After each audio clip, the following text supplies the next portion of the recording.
and read every one of these, eventually we become completely self-sufficient. Little self-contained units, all growing our own veg and baking our own bread and servicing our own cars. Yes, and thatching our own roofs. Well, if we are going back to nature, we might as well be picturesque about it. Yeah. Anything I do it myself would certainly be picturesque. Well, I thought you must be something of an expert with buying these. Oh, it's not for me. Good Lord, no, it's for Uncle Albert. Oh, but he's the one that's going to build a 40-foot solar-reflecting greenhouse, isn't he? A little lean-to in his backyard, actually, to start his tomato seeds off. Still, people are being very enterprising all of a sudden, aren't they? Oh, you mean Rita going off to Tenerife? Yes. Oh, a plane will have landed hours ago. She'll be probably all unpacked and lying by the pool now, I shouldn't wonder. With a glass of something long and cool in her hand. Me, I just hope Uncle Albert's got the kettle on. Bye. Bye-bye. You fancy him, don't you? No, of course I don't. He's just a customer. You can fancy customers, can't you? And I reckon you do. Well, I reckon it's time you got off to school. Oh, you're not going to start me no rotten bossing how she's gone, are you? Yes. Yes, I am. Thought you might. And don't be cheeky. Must I have mascara in my marmalade? And must you do that down here? It's warmer. Here, do we someone to sort this lot out? There's 18 million pairs here. I've no idea whose is whose. Simple, then with holes in is yours and then without's mine. Which is mine, may I ask? Then with only one leg. Oh, my, we are sharp this morning, aren't we? You're supposed to keep yours separate. And you're supposed to keep yours separate and all. Oh, look, you've smudged me. Oh, I look like a rotten clown. And that's before she's got her makeup on. Oh, look, there are too many people in this house. Oh, I don't know. I think it's dead cosy. Well, you didn't live here before you lived here, did you? Oh, that's true. It must have been dead miserable. If being miserable is having a quiet cough and a smoke, well, then I'll take misery, thank you very much. It's not my fault. You just splattered powder all over your toast. You what? Oh, flaming Emma. Now, that's it. I want you out. Out here. It's her powder. Oh, look, there's nothing personal, love, but it's just one of the rules of the house. The last in is the first out. And besides, it was never supposed to be a permanency, you lodging here. That's true. Well, I'll start looking for somewhere. In earnest? No, in Weatherfield. It's more convenient. Hey, I think I'll write to Rita, see what's going on out there. I fancy a complete change. Think I'll join you. If I lived out there, I wouldn't have to bother with this sponge. I'd have a year-round suntan. What, instead of looking like a pasty-faced little weasel with black eyes? I'm glad you're going.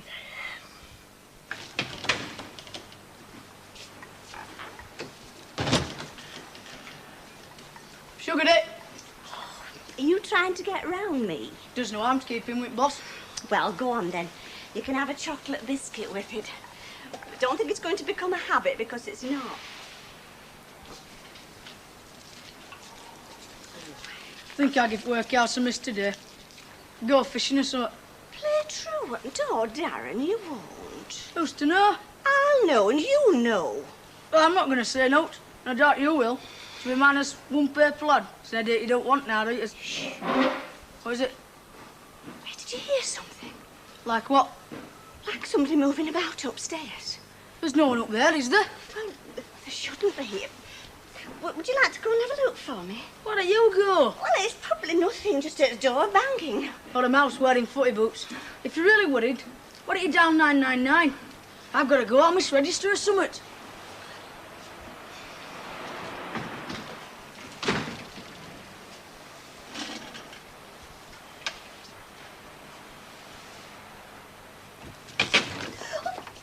Rita, it's you. Well, who did you think it were? Ken Dodd? I'm getting married in the morning. Ding dong, the bells are gonna chime. Call out the copper, let's have a whopper, but get me to the church on time. I'm gonna be there in the morning. I can't believe it. Here, blow your nose, stop sniffing. You really are getting married to Mr. Fairclough? See that wet, see that dry. Cross me heart and hope to... What do you mean to Mr. Fairclough? Who else would I be making an honest man out of? Their line pilot? Hey, what did they say when he didn't go? Were they very cross? Well, Chief Steward didn't actually clap his eyes on me, otherwise he would have been. And have they actually called you flight? I'd almost got through passport control. Or to be accurate, I was just walking through the gate when I suddenly saw this fella sitting there, in the Checksum. And he were a dead ringer for Paul Newman. And the full horror of it suddenly came over me. Oh, that you were leaving your loved one behind? No, that I'd have to show this Paul Newman my passport photo. Well, he'd only busted out laughing, wouldn't he? Rita. So I trolled back to where Len was sitting, and I said, if their offer's still open, I'll take it. And Daft Lummox hadn't sense to say no. It's 'cause he loved you. That's why I asked you in the first place. And I thought it were for me mushy pea. Oh, are you thrilled? Do I have to be? You're thrilled enough for both of us. Do you want me to say it? Yeah, I do. Shall I say Yeah, it? go on. I'm thrilled. Oh. No, seriously, I'm very, very happy. Well, that's something you don't hear a lot of people saying these days. No. And this time I'm not going to change my mind. Oh, I should hope not. No, you deserve to be happy. You both do. And if there's anything I can do, you know, as a friend. Well, as a friend, there is. Yeah. Will you lend me a pair of panties? What? And a nightie. It's a pity we don't take same size feet. Well, I didn't actually get on plane, but my flaming luggage did. I just hope that bikini's behaving itself in Tenerife without me. Oh, Rita. Rita. Are you sure she's wrapped up properly? No, she's only got a nappy on because I want her to be a nudist. Of course she's wrapped up properly, you puddin'. I do know how to look after babies, you know, as well as husbands. Oh, all right, Superwoman, I get the message. You're very put upon. Nah, I'm only having a little moan. I don't mind coming down here a couple of mornings. That gets me out the house, keeps me in touch with what's going on, and it saves you from hiring another typist. You might be a bit more smart and sexy than what you are. Exactly. Hello, young lovers. Buddy, I'll look at him. Oh, girlfriend off to foreign parts for 3 months. You might think he'd try to look at least a bit miserable. I'm not. Why not? He was like a bear with a sore bum yesterday. She's not. Not what? Gone. She hasn't gone to Tenerife. Well, you took her to the airport. I know, and I fetched her back again, didn't I? You mean she's changed her mind? Changed her mind last night, and very soon her name. Listen, it's a bit early in the morning for... Hey, not... He is. You're getting married, aren't you? Oh, when? Soon? Terrific. Hey, Tracy, did you hear that? Your Uncle Len's going to be a blushing bridegroom. Clap handies. They're all the same, you know, they're stone balmy. You don't look a very unhappy member of the club, anyway. Right. Is she here today as our typist or your missus? Our typist. Right then, typist, it's too early for champagne, so get the kettle on. Oh.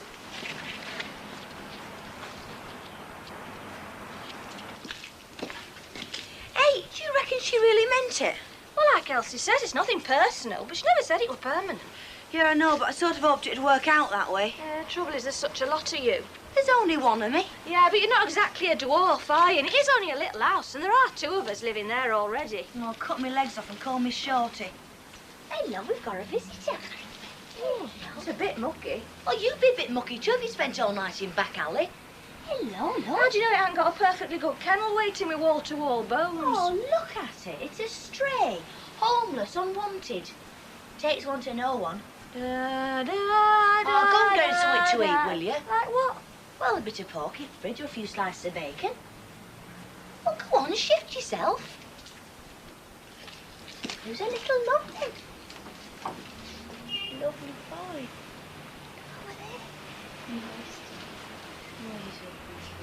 Hey, it's mothers like you know, that get pubs about me. Parking your prams outside and then coming in here getting filled up with gin. It's not gin, it's lime and soda. She's not parked in the street, she's parked in your yard. And I'm only in here for a couple of minutes. Any more complaints? You don't think she'd miss out on the main event, do you? Not in a million years. How do you know if they'll be in? Wanna bet? No. Are you sure it's not Avignon? Practical joke. You don't get married for a practical joke, True. Yeah, well, I'm baffled. I was in the shop this morning. There's no sign of Rita, and according to Mavis, she was safely ensconced in Tenerife. It's a very fast-moving scene round here, Ken. You've got to be young and nippy like me to keep up with it. Well, if it's true, I hope they'll be very happy. No, I think they will. Yeah. I've had a few rows, though, haven't I? I mean, others and me never had a row, you know? Not till after we went. Well, exactly. Most people save their house after they got married, don't they? So you could say they've got over the worst. Well, let's hope so. We were just talking about I can't imagine, mate, what? the Euro Buttermount. I don't know. I take it I'm going to take your number out of my little black book. Well, you'll have to see me for dancing. If you don't, mate, they'll thump you. Hey, come on, get them all in, darling. Congratulations. Anyway. I wishing it were you, sunshine. You been nasty. No, look, I was just wishing it were me, that's all. Yeah, I know what you mean. Hey, bag's our first kiss off bridegroom. Well, I'll get another one then, won't I? Hey, that's enough. Go on, you spoiled sport. I wish you much happiness, the pair of you, and I mean it. Thank you, love. Come here, kid. Hey, now then, get him in, now.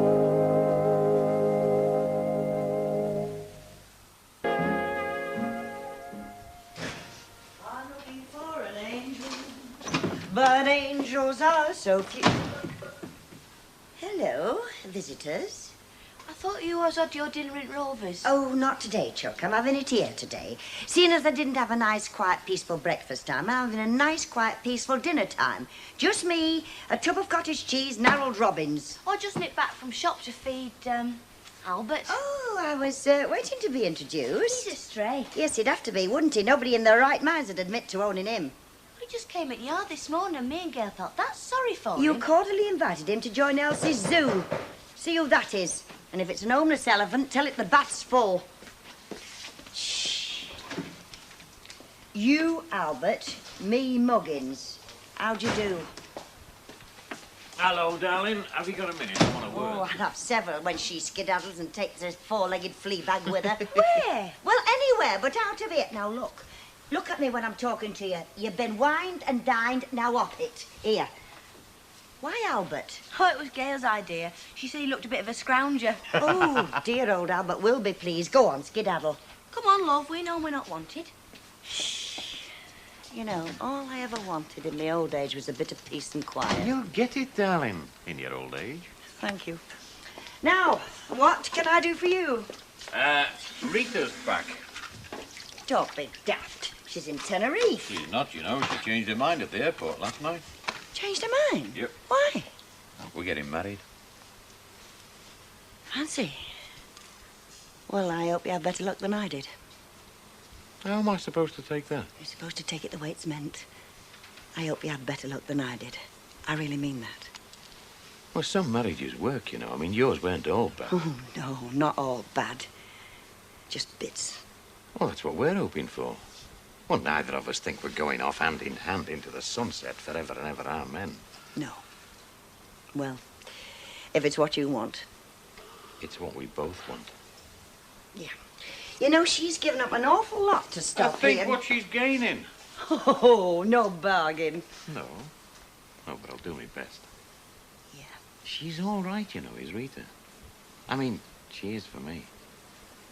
If I work on this, there's no reason why it shouldn't be a success. I'm not going to get a third chance. No. Good luck, kid. Be happy. Thank you, darling.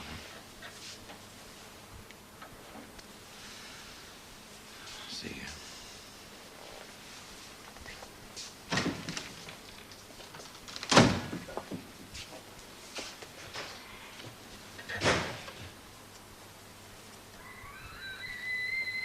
Oh, shut up.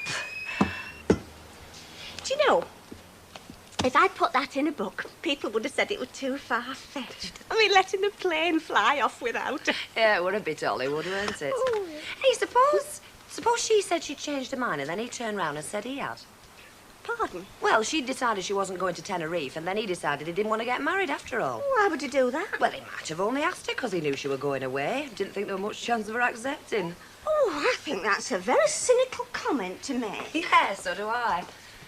Blame my husband for that, who's cynical about most things. Do you know, he reckons they won't even get as far as the altar. He says they've been nearly there too many times. He's even made me a bet on it. That's horrible. Yes, he can be horrible as well as cynical. Still, it was the beast in him that attracted me in the first place. You know, I'm glad I didn't wait till I was her age to get a gold ring.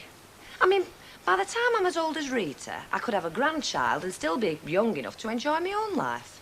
Well, we're not all of us fortunate enough to be able to do just what we want to do, just when we want to do it. Have I said something? Oh, no. Oh, see ya. Oh. I never thought I'd be doing this today. You mean with me? I mean, with anybody. Didn't you have somebody lined up ready to jump in my shoes the minute I taxied off runway? How did you know about that? Oh, seriously. Haven't we got to talk? Talking's the last thing I want to do. Well, we have. I mean, little details like dates and things. That is assuming you still want to get married. You can take it that at this moment in time, the answer's in the affirmative. Councillor Fairclough, you are in the chair. How about June? Nah, it's too far away. Only 2 months. And I'll be 2 months older. Now, we've wasted enough time as it is. Eager beaver. Well, there's no point in hanging about. It's not as if we've got to find somewhere to live, is it? No, we've both made up our minds. Let's get on with it. Let's, call the bands. Do you mean you won't get married in 3 weeks? Yeah. Why not? Well, I'm going into work for a start. It doesn't take you 3 weeks to do that. And then there's all the rest. I mean, you want a bit of a reception. You're not planning on putting a ladder against bedroom window, are you? I was hoping to. And eloping. Yes. Listen, if they don't actually see us married, they'll never believe we're married.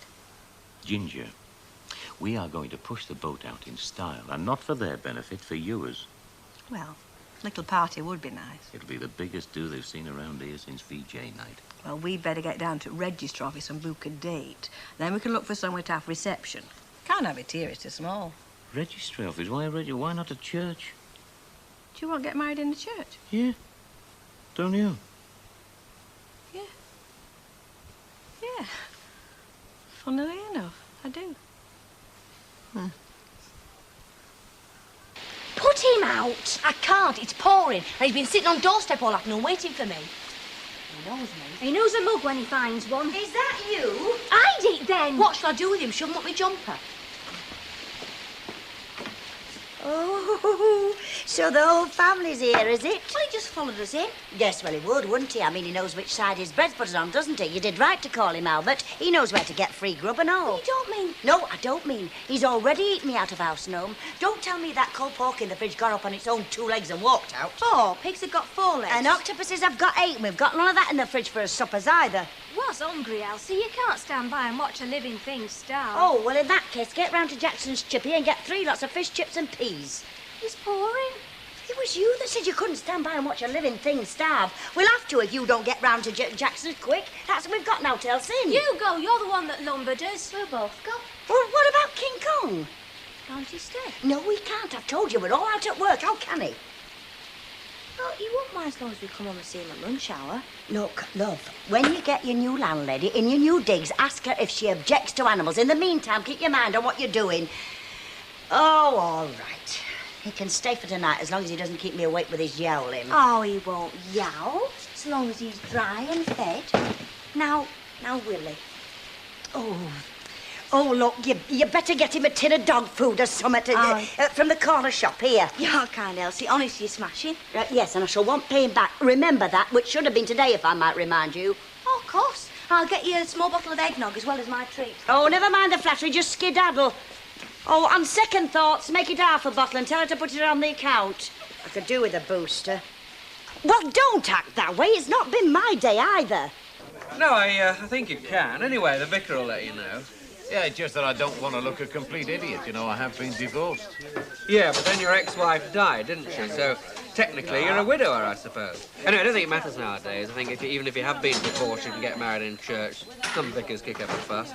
It's what Rita wants, is it? Yeah, it's what I want too. But don't look so surprised. I'm not a complete heathen, you know. You want the lot? Top hats, tails and carnations? Well, I'm not too sure about the top hat and tails. Well, not for the girls, anyway. But I could do with all the rest of it, like you say. The lot, yeah. Church bells, wedding bells, everything, yeah. He talks like a lovesick teenager. Yeah, well, he's happy, isn't he? Well, why not? Anyway, got a great girl there, Len. You don't need me to tell you that, of course. Team, aren't we? You're next, you know. Oh, do me a favour. Oh, no, I didn't mean that to be a joke in bad taste. What I'm saying is that you've got the whole of the rest of your life before you, haven't you? I mean, a fella shouldn't be on his own. Are you listening to this? It concerns you. Recruitive at club already. I just don't want you two to be a couple of old maids, that's all. Think about it. Oh, well. Oh, where is she then? Deserted you already, She's probably waiting for little Mavis. I promised her a slap-up do tonight. And she'll earn it. I wouldn't like to be in her shoes for the next few weeks. And you imagine Dance Rita will read her. Why should she? Oh, come on. She'll be that busy getting her little self organised. She'll hardly have time to set her toe inside that cabin. And who's going to be the Cinderella of that little outfit, eh? Mavis. I'm sorry, Rita. I don't understand you. Well, it's very plain. I'm back. Yes, but I'm the manageress now. Mr. Fairclough appointed me. Only because I wasn't going to be here. But I am here. So we're back to square one.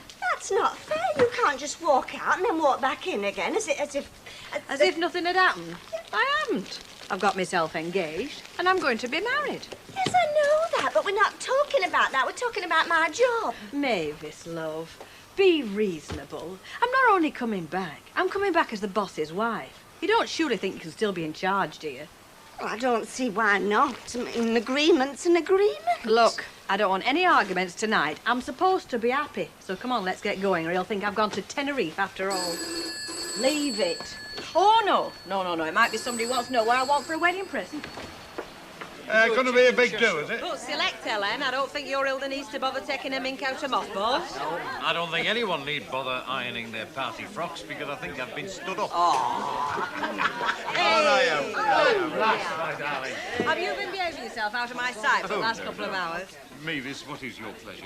Oh, I don't know. I can never think when anybody asks me what I want to drink on an occasion. Make your way along the shelves, lovey. I mean, you can't go wrong. I'll have a snowball. A large snowball, please, Okay. darling. And what about your friend? A friend will have a vodka and lime.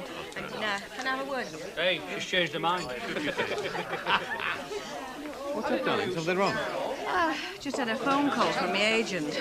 A bit nasty. About me letting him down, not going to Tenerife. You told him you were getting married.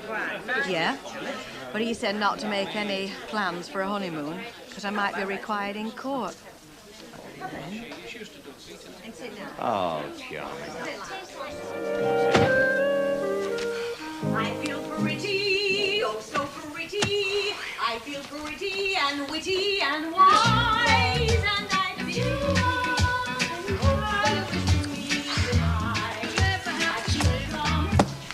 There must be something we can do. Like what? Well, drastic actions call for drastic measures. We just have to tell her straight. No messing. If he goes, we go. Great. I'll start packing. Well, there must be something we can do. Yeah, there is. Give in gracefully. Wherefore art thou oh so silent, Mavis? Have I wronged thee so much? Have I? You know you have. I've done you a big favour if you did but know it. Can get very heavy, can responsibility. Oh, come on, Mavis. Stop sulking. What's manageress's job between friends? I'm not sulking. You are. I'm not. Ah. Listen, what would you say to a lovely cup of hot, steaming, milky coffee and egg on toast, with perhaps a rasher or two of bacon on the side, not to mention the odd grilled tomato? Would that put Madam in a more favourable mood? It might. Oh, good. Well, you just nip back and make it, because I'm that hungry I could eat half a pig. Oh, please, Elsie, please. Just one more night. No! Just until we find him a new owner. Susie, I've said no. Have you found it yet? What? The mate to this. What do you think I was looking for, me wellies? Dog hater. Look, Susie, I am not, repeat, not a dog hater. Oh, just this one you hate, is Oh, it? leave it alone, will you? How can you, Elsie? How can you be so cruel to a poor defenceless creature? How can you be so heartless? Sheesh. Just look at that little face.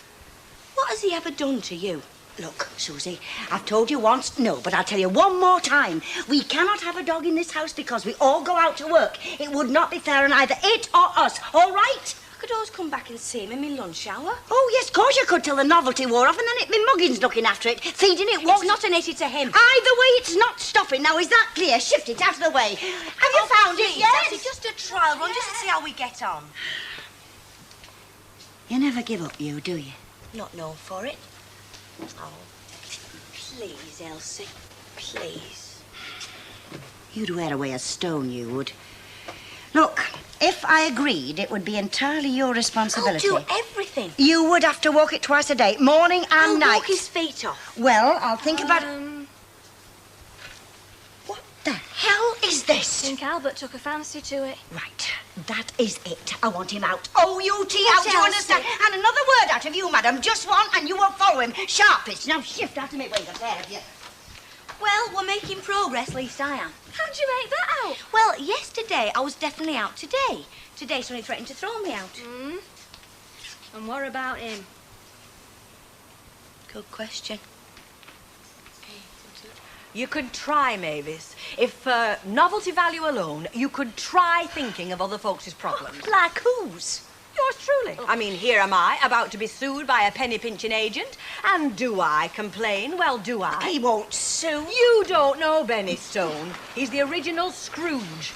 And like he said, I did break my contract. I signed it and then broke it, and now he's going to make me pay for it in that order. Yes, well, it won't alter my position, though, will it? Your position is, as it's always been, Mavis mine, my friend and helpmate, who could ask for anything more. Yes, Stanley? A packet of those... I didn't ask for more, Rita. I was given more. You and Mr. Fairclough gave me the job of manageress because it suited you, and then you took it back because it suited you. But that isn't what gets me. What gets me is that I'm just supposed to accept it without so much as a word. Oh, and that's what gets you, yes, is it? Yes, it is, since you well, asked. Shall I tell you what gets me? I chucked that job in Tenerife because I was getting wed. Not to spite you, and certainly not to end up in court, courtesy of Benny Stone. Now, I know you're disappointed that you're not manageress. I'm disappointed that you're disappointed. But that's the way it goes, Petal. So it's no use going round with a face like a wet weekend. So give us both a smile and give us a break and change the flaming subject. Yes, packet of mints. No, Rita. Excuse me? I won't be fobbed off. Not again, not this time. That's fighting talk, definitely. If you won't listen to me, I shall go to somebody who will. Oh, and who might that be? Your future husband. I know, Mrs. Wilson, I know, I promised. Look, you definitely will get your washing machine plumbed in. Yes, yes, you will. Yes. I know I did, love, I know I did. Look, I haven't got 2 pairs of hands now, have I? Yes, of course, but he's got other work on me.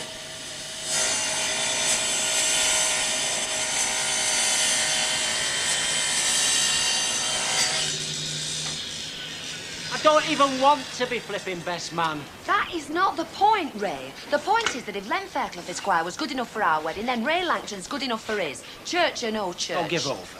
No, I'm not kidding, Ray. If he doesn't ask you, it's an insult. No more, no less. Is he, Tech? Oh, you just can't see it, can you? Sorry. Is he out? Yeah, he's in there himself. Look, Ray, if he doesn't ask you, it only means one thing. He doesn't think you're up to it. And if you had half the sense you were born with, you'd see that for yourself. Oh, definitely, yes, love, yeah. Alf, remind me never to make promises I can't keep. I thought that's what the building business were all set up on. False promises. Ah, well, they're not false when we make them, are they? Only when you break them, eh? Aye, just about. What's all that, then? Route for the new motorway extension action committee want a meeting tomorrow. So if we're going to present a good case, you better know what we're talking about. Aye, forewarned is forearmed, eh? That's it, sunshine. Anyway, 2 o'clock, town hall committee room B, OK? Yeah, see you there, mate. Hey, Alf! Hey, I'm glad you came in, mate. I wanted to work with you about the wedding. Oh, yeah? I'm looking for a best man. How are you fixed? Oh.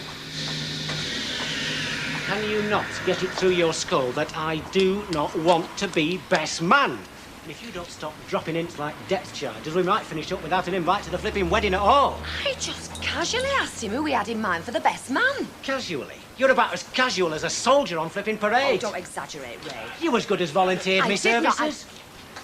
OK. Yes, fine, look. Never better. Ta-da. Right, you get in there and tackle him. No. Raymond! No. It's you it's so important to. You ask him. Shall I tell you why it's so important? Because I don't want people thinking you can't be trusted, because that's what it means, you know. When somebody asks you to be a best man, it means they trust you. So just get in there and do your stuff. Go on. Is he in? Well, he is, but Ray... Right, I won't keep him long. I'm sorry to barge in like this, Mr. Fairclough, but you did ask me to be the manageress, Mr. Fairclough, and I don't remember you saying it was only if Rita didn't come back. In fact, I don't think there were any conditions to it. You offered it and I accepted it, but what I can't accept is just being demoted overnight and having to go along with it. And if I don't get fair treatment, I'll Don't stop there, love. I'll take you to an industrial tribunal. I'll take you to an industrial tribunal. I'm sorry to make threats, but I'm very, very angry. Are you? Yes, I am. And not without cause, Miss Riley. Pardon? How you look at it from my point of view. Or better still, look at it from Rita's point of view. I mean, you can't expect her to work under you now that she's been a boss for so long. As any tribunal would see. So I have to suffer, do I? Well, nobody suffers, do they, love? I mean, we're back to square one, really. Nobody gains and nobody loses. Any tribunal would see that. I've lost. No, you haven't lost your job. I've lost my manageress job. Yeah, but you're still working, aren't you? That's the important thing. Well, yes, I suppose so. Well, that's the test, darling. Believe me. I know about these things. Well, what about the rise you promised me? What's happened to that? Ah, that worked both ways, though, didn't it? I mean, I was going to offer you more money for more responsibility. So I end up getting neither, do I? Well, I'll tell you what I'll do now. I'll make a deal with you. I'll give you 50% of the rise, and we'll call it quits, eh? And I'm breaking the pay code to do that. What do you say? Well, all right. But I don't really see why anybody has to be manageress. I mean, why should anybody be in charge? We could be equal partners. Oh, you and Rita? Yes, why not? There's one thing you're overlooking there. Any minute now, Rita's going to be the boss's wife. Yes. And she's going to be even more insufferable then, isn't she? Were you surprised when he told you? Were you? Ah, no, I asked first. Well, yes and no. Yes, because he finally seemed to have made up his mind and seemed to mean it, and no, because, well, that's Len, isn't it? Always doing what you least expect him to do. I always thought she played too hard to get myself. Yeah, well, it paid off, didn't it? You know, I tried it once, the hard to get routine. This fella I was seeing at Bolton, you know the type, can't bear to be tied down, so I played it dead casual. What happened? He wrote to me saying that since I was clearly no more interested in him than the paint on the walls, he was calling it a day. Joined the Navy, signed on for 9 years. Oh, my God. Anyway, who says I'm heading for a Corona? Nobody. I'm just saying that a walker dare keep a stroke at bay. Why else see all these middle-aged men jogging round in tracksuits? Well, he doesn't have to walk, does he? A few press-ups would do the trick. Anyway, I've never felt fitter in my life. Never. Well, what's this then? Insulation against a shipwreck? Well, you could do worse yourself, Mrs. Turpin. What? Well, think about it. A dog not only provides company and defends house and home, but it keeps your body in trim. While you exercise it, you exercise yourself. Gets rid of all them excess calories and flab. Flab? What flab? Oh, best flab fights in the world are dogs. I haven't got any flab. Well, not a lot. Hey, you can count me out as far as dogs go. And as far as fighting the flab goes, I prefer a dignified surrender. Aye, me and all. Oh, please, Mrs. Turpin, just take a look at him. You don't want to resist him once you see him, honest. There's no point, love it. I'm allergic to them. To dogs? To forking out on dog food. It all amounts to the same thing, doesn't it? It does, love. Well, if it isn't... Go on, love. We'll have a pint and a half. Oh, no. On second thoughts, 2 halves. Correction, we'll have a vodka and tonic and a pint, and paid. Now I know how you did it. Were your money you were after all along? Wrong. All them free wedding gifts. Oh, yeah, have you made out your list yet, or are you leaving it to luck? No, I haven't, to be honest. I can't be bothered. So much bother. Even more bother if everyone sends you the same thing, though, won't it? Yeah. Hello! I spy with my little eye. Betty, come and feast your eyes on this. Oh, Hey, isn't that same one you gave her last time? Well, of course it is. I've just did it clean, that's all. Ain't he practical? That's what I love about him most. Swine. Listen, I shall be going in a minute. I've got a dinner to cook before I face Mavis. Get him in again if you want, and make sure you get Elsie one, will you? And don't be late, otherwise you'll have a couple of burnt chops. Hey, ladies should never drink on their own. It's bad for their image. Oh, you don't say. Definitely. So there's a gin over yonder when you're ready. Hey, I haven't congratulated you yet. Isn't it more usual to congratulate the fella? Oh, depends who does the running, doesn't it? I haven't done any running, love. I just stopped running away, that's all. Going now, Betty. Hey, sweetheart, have you heard from your mutual friend again? Eh? Benny Stone. Oh, no, Dickie Bird. Oh, in that case, you could be in the clear. Well, who knows? See you. Rita Littlewood. She does work here, does she not? Yes, but she's out at lunch at the moment. I can get her for you if it's urgent. It's urgent, love. Tell her it's Benny Stone's here. She'll know what it's about. Benny Stone. Second thoughts, leave it. I'll just give her a surprise when she comes back. I'll have a cup of whatever that is while I'm waiting. Well, it's coffee. You don't say. How do? Good food here. Sounds like it.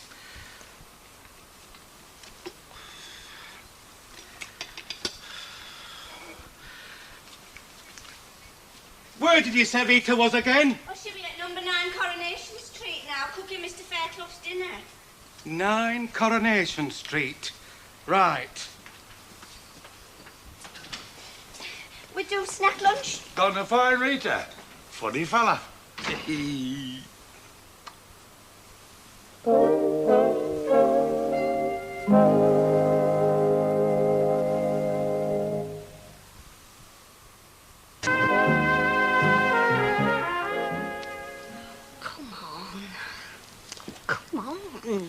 Weatherfield...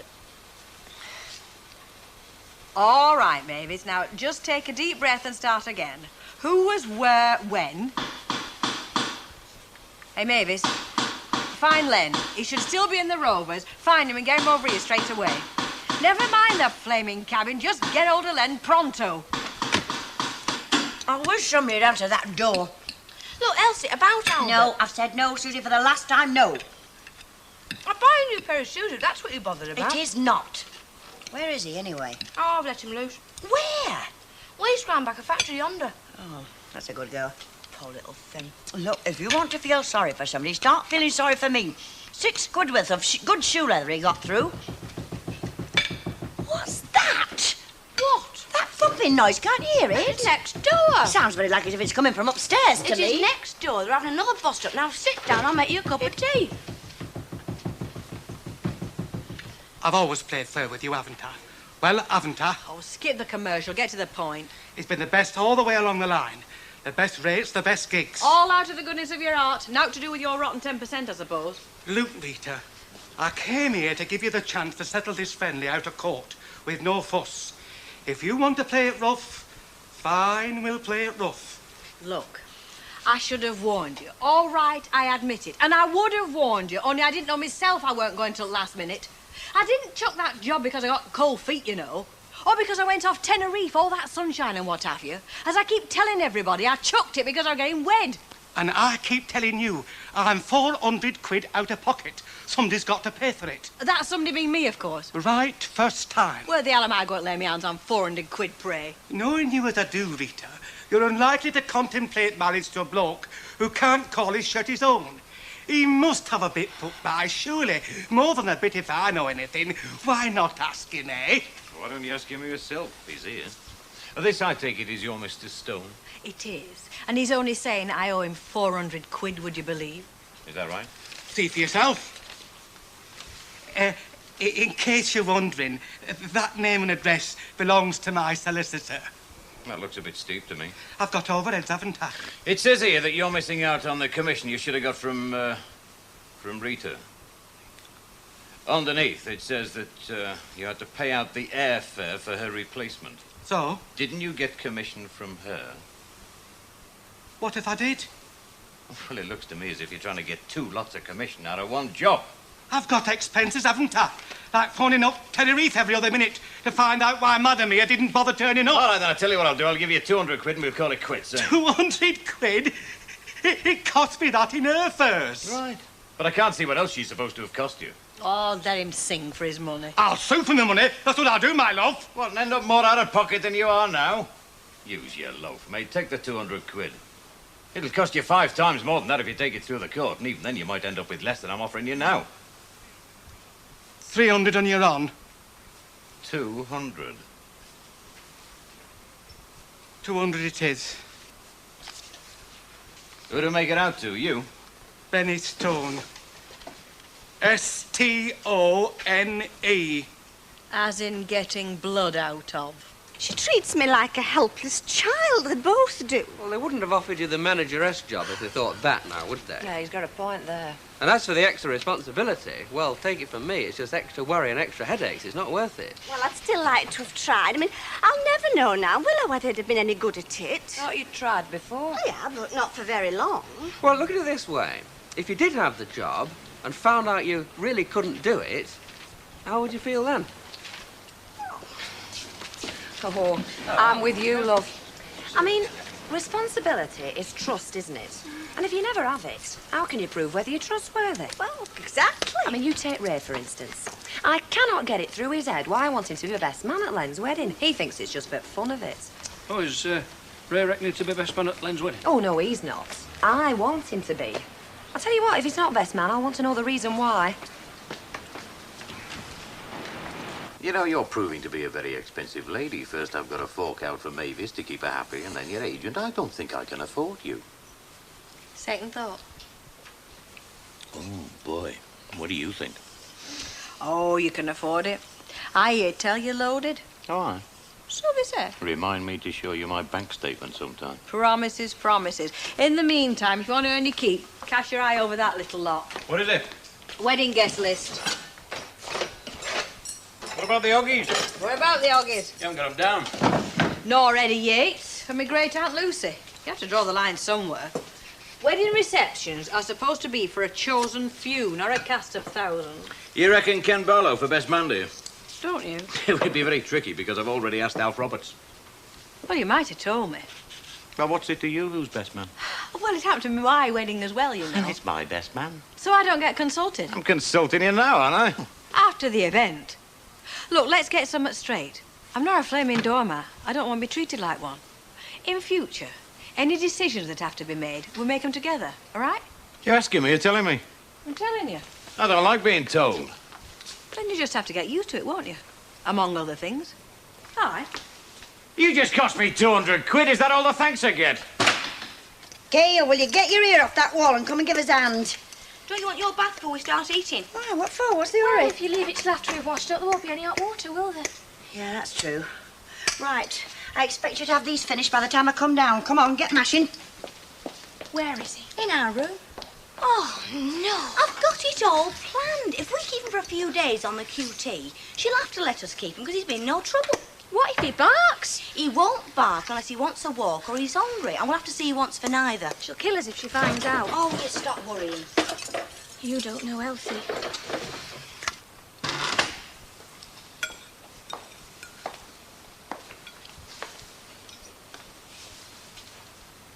What do you want? I'm sorry. What for? Flaring up like that. I rather suspect it's not last time. So? So, might get a bit hairy sometimes.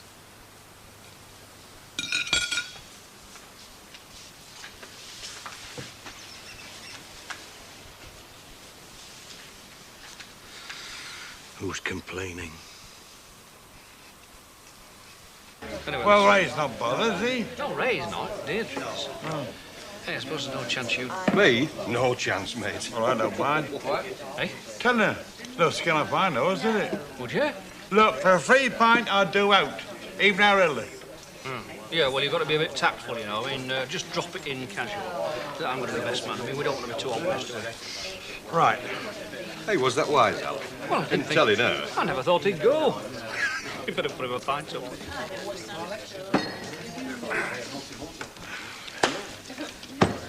she say? Well, what? What'd she say? Well, she said, it was nice of you to send me over, even though you hadn't got the guts yourself. Ha! Cheers. Flaming out Roberts, I might have known it. Oh, I got Ken here earmarked for it. Yeah, you and me both, mate. Did you want to be best man and all? No, too much like hard work. Yeah, all them telegrams to read out. Speeches to make. Staying sober on stag night. Well out of it, mate. Definitely. Yeah, keep going, you might convince yourselves yet.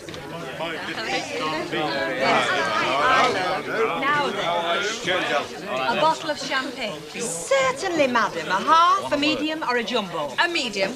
Hey, no, on second thoughts, I'll have a pint and a vodka. Now, what were we nearly celebrating? Well, 2 weeks from today, you will be addressing me as Rita Ferkler, Mrs.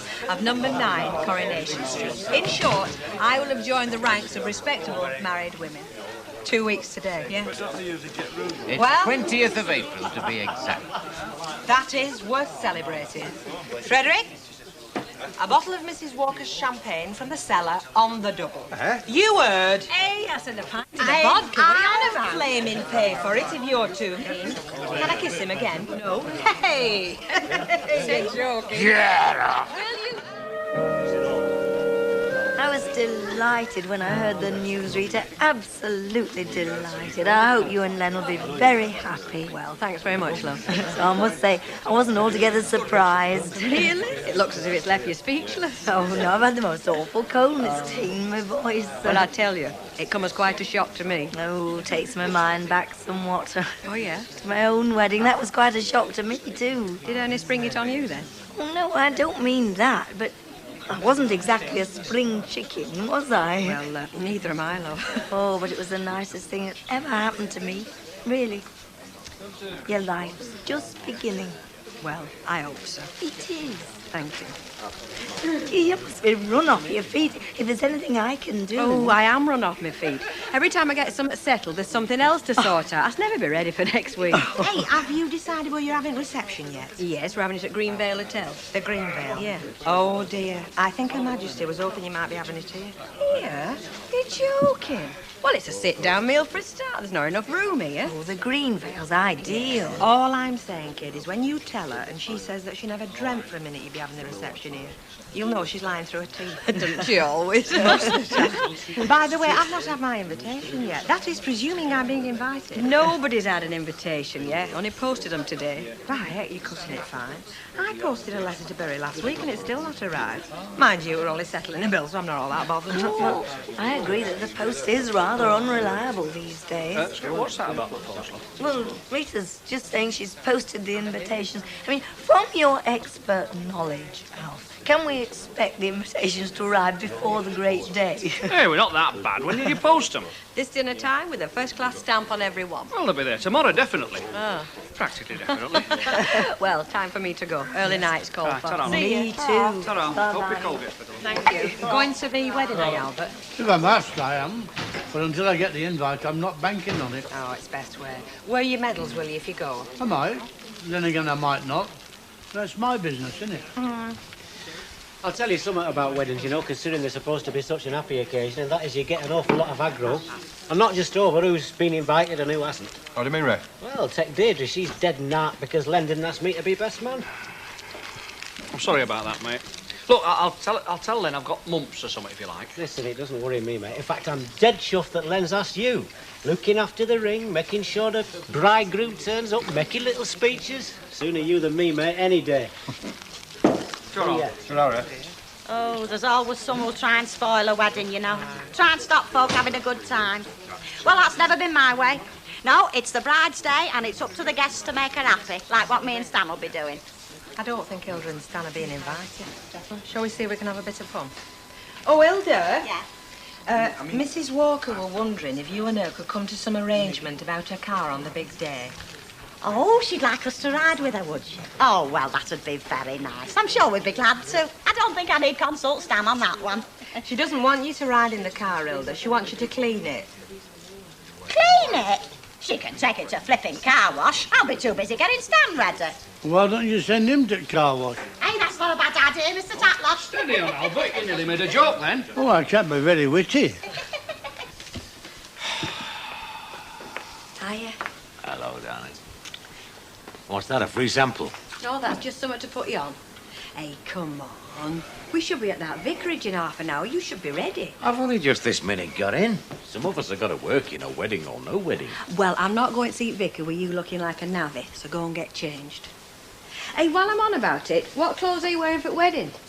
I want to wear my best suit. Oh. What's the matter with that? Well, I was just wondering, wouldn't you like a morning suit and a nice grey topper? You could hire it from that shopping precinct. No, I wouldn't. I'm not getting dressed up like a monkey up a stick. You'd look nice. No, wouldn't. Anyway, if I dressed up like that, Alf Roberts would have to dress like that, wouldn't he? And can you imagine the two of us outside the church in morning suits? We'd look like the Western Brothers. Western Brothers. You're older than you think, Fairclough. Oh, and the invitations have arrived. Mavis got hers this morning, and one or two others have been in cabin and they've received theirs. What about Stanley? We've already been through all that, my love. The answer's no, and that is final. Here's your son, Len. He should be invited. What, so that he can just tell me to get knotted? No, you know what it'll be like, don't you? I mean, she's got a right to me, isn't she? Because Lynn is a very nice girl. She's going to make some sort of excuse about them being away on holiday or something. But Stanley's just going to say to hell with him, so I'm not going to give him the chance. You're stubborn, you. I'll just have to get used to it. That's right. Aren't you going to get changed? Well, every time I make a move to go, you stop me dead. Gonna go now? Yes. Ellie should be here in a minute. Hey, where's our Albert? Shoved him in Colo with his dinner. Oh, things that dog has to suffer. Come on, Elsie, your dinner's on table. It's fish and chips. No, no, thanks. You share them out between you. I'll have some at the Rovers. What's that? New dress? Yeah, for the wedding. Oh, let's have a look. Not likely. It's cost me a week's wages, and you'd see the light of day on the day, not before. Oh, go on, Elsie, let's have Get a your look. hands off. It's top secret until D-Day. I'm going to hang it up in my bedroom, and remember, think on, no prying. Only a dress. You think you were atomic secrets. Well, you know what it is, don't you? She is jealous of Rita Littlewood, so she's going to steal all her thunder at the wedding. Not Elsie. No, it's right, is that? I had this boyfriend once who was into psychology, and according to him, everything's got a deep down reason. I wonder what the deep down reason is for me being skimped by Monday every week. Lack of money. Come on, Elsie, your dinner's getting cold. Oh, no, I've told you, sharing between you, I'm going to have something at the Rovers. And there's a letter for you on the table. Oh, Joe. All right, I know what this'll be.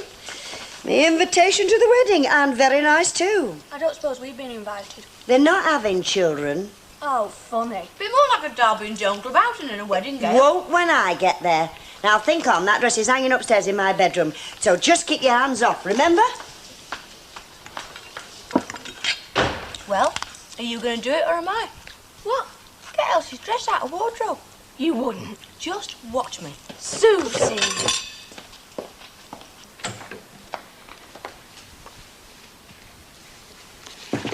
Come in. I've just come to thank you for the wedding invitation. It come this morning. Oh, good. You are coming then, Mrs. Sharp? Well, certainly, yes. I wouldn't miss seeing Len wed for all the world. Rather looking forward to it myself.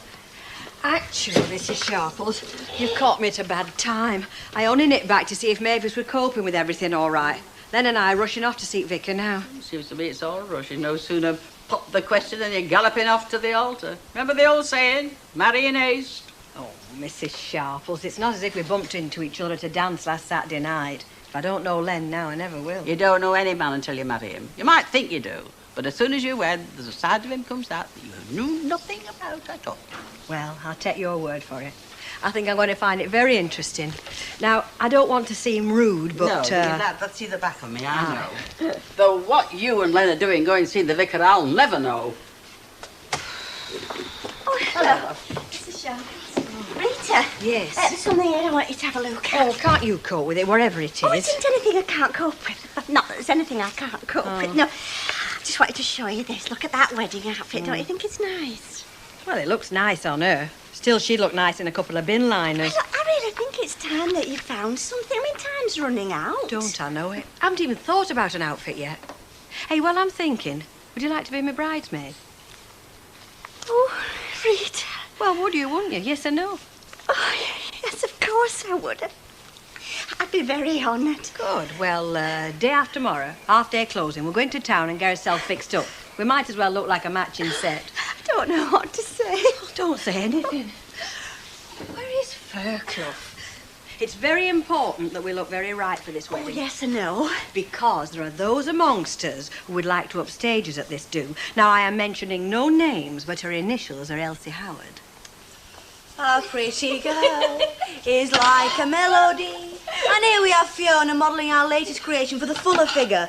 We call it Shotgun Wedding. We don't do it like that anymore. All nose in the air, like there's a nasty smell underneath. I did a modelling course once, didn't I tell you? No. It's all cool and turned on now. Oh, if Elsie finds out. She won't find out. Any road, what do you reckon? You think she wasted her money? Well, look better on her. Different. Thanks. Hey, there's our Albert. Let him in, love. You let him in. Oh, that poor dog locked in coal shed. And then get back that dress under cover. There's a good boy. Into the nasty people living all on his own. Now get down, Albert. Get down. Don't fuss. Oh, Rick. What's up? What's happened?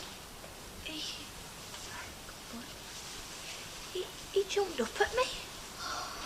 Covered in his paw marks. Oh, it's not that bad. Oh, yeah, it is. Look, let's get it off What quick. is it? It looks like oil or tar. Let's get it off quick. It'll come It's off. a better. Not water. What then? I don't know. Well, think. I'm thinking.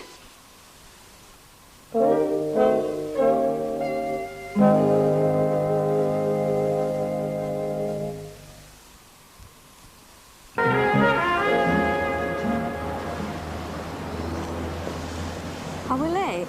Hey? A couple of minutes, that's all. I've got too much makeup on. No, you look great. What do you call a vicar? Mister or what? I don't know. Yeah, I suppose it is Mister, really, isn't it? Hey, it doesn't really matter what you do. Relax. Doesn't matter what you do, so long as you don't behave like the young lady from Tottenham. Who? Oh, haven't you heard about her? Oh, yeah. There was a young lady from Tottenham who had no manners because she'd forgotten them. One day at the vicar's, she ripped off her knickers because she said she was too hot in them. I'm most awfully sorry. Mr. Fairclough and Miss Littlewood, is it? Yes. I'm sorry to have kept you waiting. I was lending the verger a hand with some carpentry. Do please come in. We'll have a little talk in my vestry, and then we'll go for a walk round the church afterwards. Thank you so much. Do you think it's coming off? Don't look like it. Well, I'm rubbing as hard as I dare. Where is it anyway? Where is that dog? Come here. Oh, he's covered in it. He's going to have it all over the house. Never mind the house. We can burn the flaming house down. We might have to. I told you not to put it on. Not once did I tell you. I told you 1,000,000 times. You shouldn't have just told me. You should have stopped me. Oh, come off. Oh. There's a label here. Care instructions. Oh, no. What? Do not wash this garment. Dry clean only. Oh, hell. Hey, Ray, do you know about this Greenvale hotel place? Only Albert's worried he's not going to get a decent feed at wedding. No, I'm not worried about myself, but I mean, it'll look bad for Len Fairclough. Hey, you can set your mind at rest there, Albert. I know the Greenvale. Now, look, is it a sit-down do or a buffet or what? It'll be on your invitation. Well, sit down, do I hope. Oh, you know, my driver is a fair chef, that kid there, you know. Haven't you had an invite? Well, no, they can't invite everybody, can they? Well, they can't, no. Hey, you're looking very pleased with yourself. Oh, I am. I think I am. Yes, I am. What have you been up to? Well, I've got myself a new outfit for the wedding today. Cost me all of a week's wages, but I think it's worth every penny of it. What's it like, kid? Oh, you'll see it on the day, but if I say it myself, I think it's something just a bit special. What's Mrs. Walker going to wear, Bet? Something rather grand? I don't think she's decided yet. Oh, well, she can get some nice dresses and coats and jackets at the shop where I got mine. Oh, you must be joking. She'll not get it round here. She'll drive to Chester for it, won't she? I always think there's more than a humdrum shopping spree to a sort of expedition along the roads, wherever they might be. Oh, there's no need to go all that way for a nice frock or spend a lot of money. Not when you got good taste, like what I had. You've had an invitation to a wedding, have you, Hilda? Oh, yeah, of course. A written one? Come through the post this morning. I thought to myself, better start thinking about a wedding present. Oh, yes, that's another thing. I've not an idea what to buy him, have you? Well, you can't beat a list, in my view. I mean, if the bride and groom let you know what they want, it's much more sensible. Well, I suppose so, but it's not like they're a couple of kids starting out with nothing. I mean, they've both got a full set of household items, not to mention the furniture.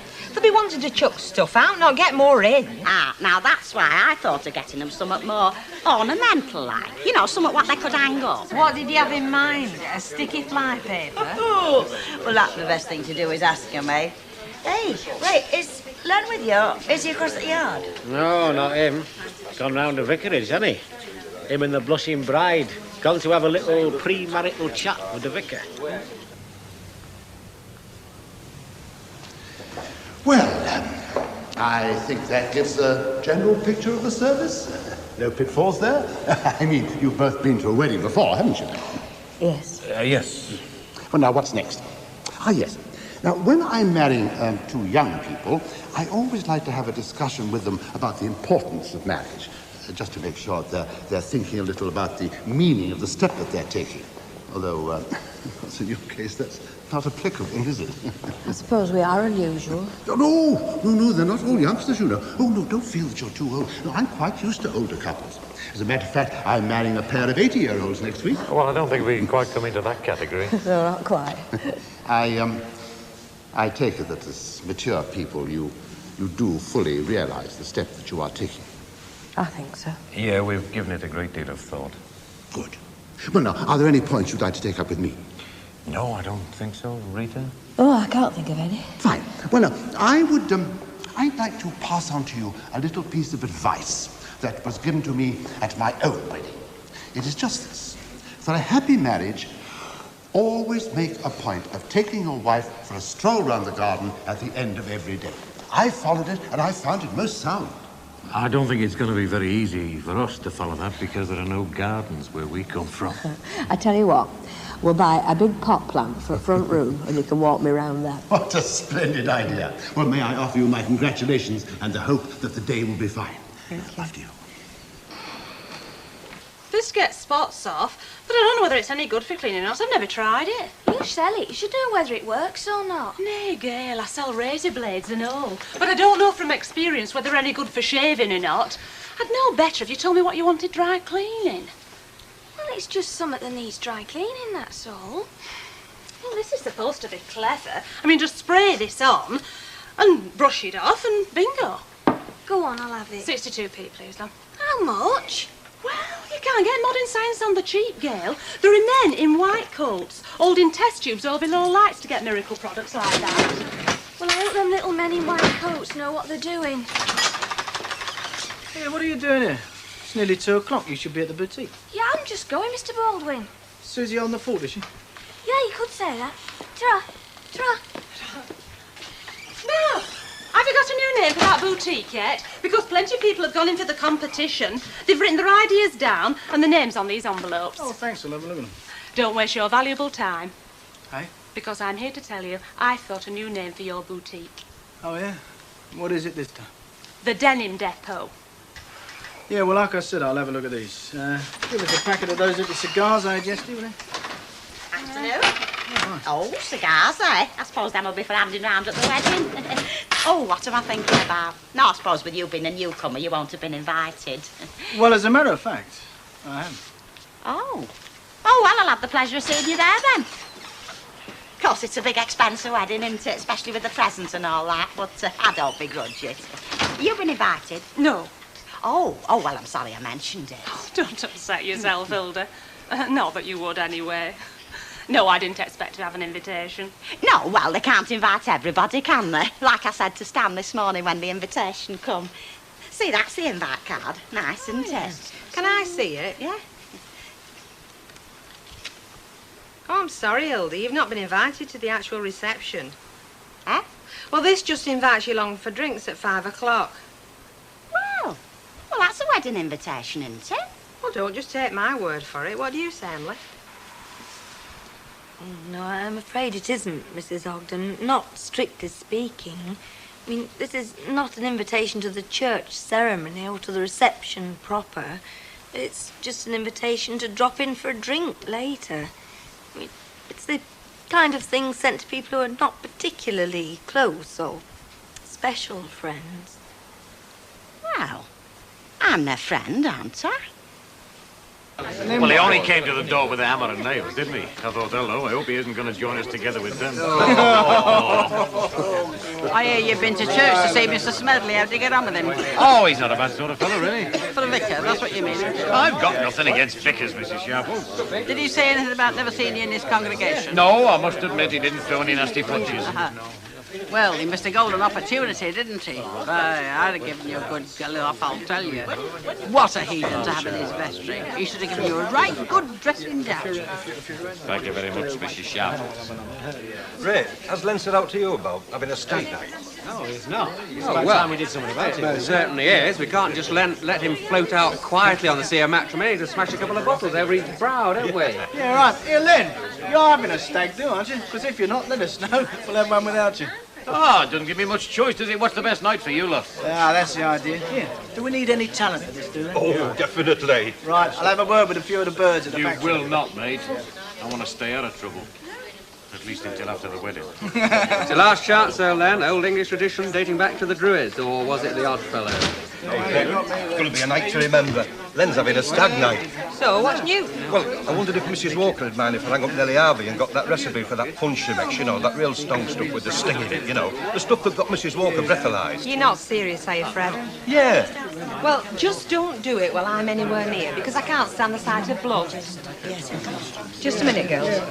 Len, if I heard right and you're thinking of having a stag night, well, just let me mark your card. You can't ban him from having a stag do, Rita. Listen, he's welcome to a stag party as long as it's not night before wedding. It's the usual time to have it, love. Oh, no, I'm not having you standing in church with a hangover that makes you look like the beast from 30,000 fathoms. Have it another night. Yeah, we'll leave it to us, Rita. We'll organise it so he has time to recover. Oh, well, if I've got time to recover, I might as well make it a night to remember, then, eh? Right. What's up with you? You look as though you've lost a shilling and found a tanner. Hilda Ogden's not been invited to a wedding. I feel sorry for her. Would you invite Hilda Ogden to your wedding? No, but I still feel sorry for her. Have you sorted out what you're going to wear yet? Oh, no. I'm just going to leave myself in Rita's hands. Well, up to a point, like, because I've been a bridesmaid once before for my cousin Ethel. And, well, there were two of us, you see. And she had these green dresses made. Oh, they were bright green, great puff sleeves. Oh, I look like a baking apple. Well, don't worry, love. I'll have you looking lovely. You should get 3 proposals before we get out of church. Now, what about you? I bet you've got something special lined up. Oh, it's not bad. Oh, what's it like? Oh, well, you see it on the day. But personally, myself, I think it's just a bit classy, you know. I'll bet. Do you think Albert's going to like his new home? Well, at least he'll have a roof over his head, which is more than we're likely to have. That's true. Hey, do you think I should give this another squirt? I don't know. What's it say on the can? Spray, leave, brush off. You better do what it says. You know, if Mike Baldwin goes round to that shop and finds it closed and us not there, he'll sack the pair of us. That is the least of our worries. Hey, do you think this stuff's going to work? I don't know. I never reckoned them aerosols. I read an article once that said to make them spray like they do, they have to use something that's going to see us all off. What? It floats up through the air and makes hole in the atmosphere. Only, I just can't remember whether the air gets sucked up through the hole or something nasty gets sucked in. Anyway, it's very worrying. Is it as worrying as what else he's going to do to us if we don't clean this dress? No. Well, shut up then. I'm going to brush this stuff off now.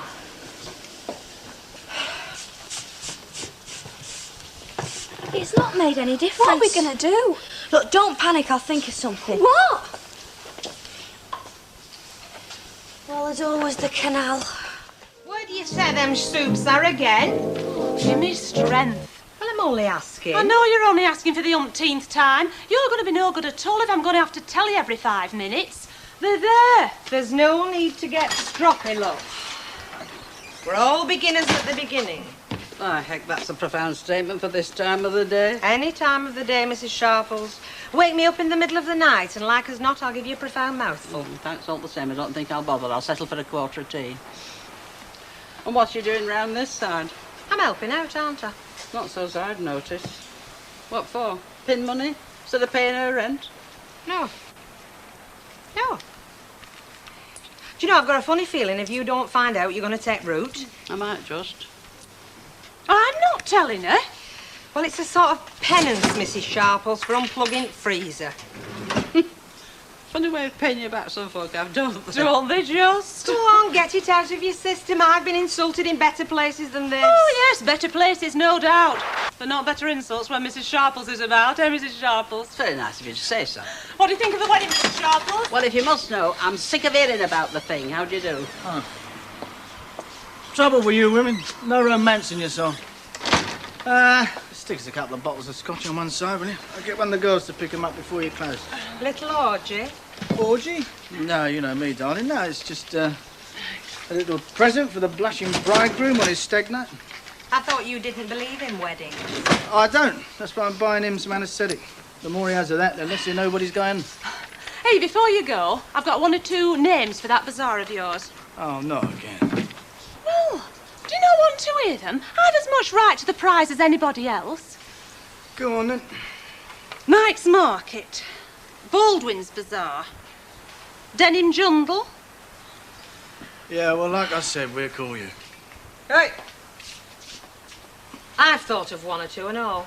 Ah, now they should be interested. The Snake Pit. The Skunk Hole.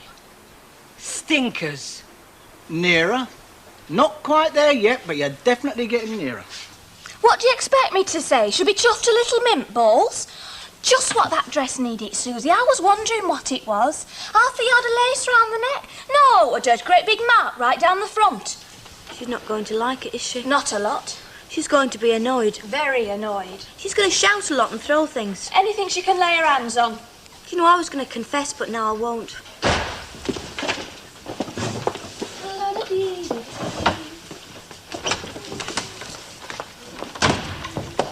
Isn't my tea ready yet? We're just coming. No, I'll have cheese on toast. No sooner said than done.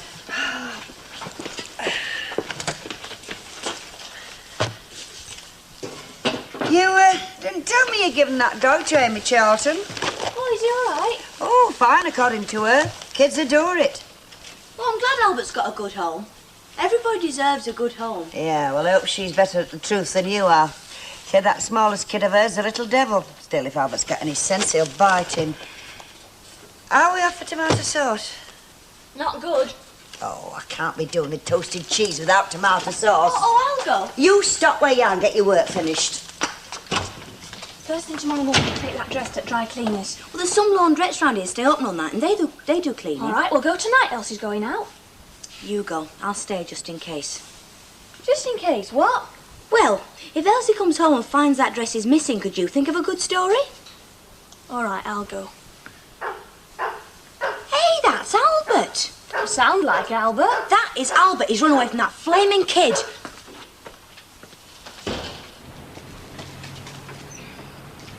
Albert, where are you? Albert? Albert?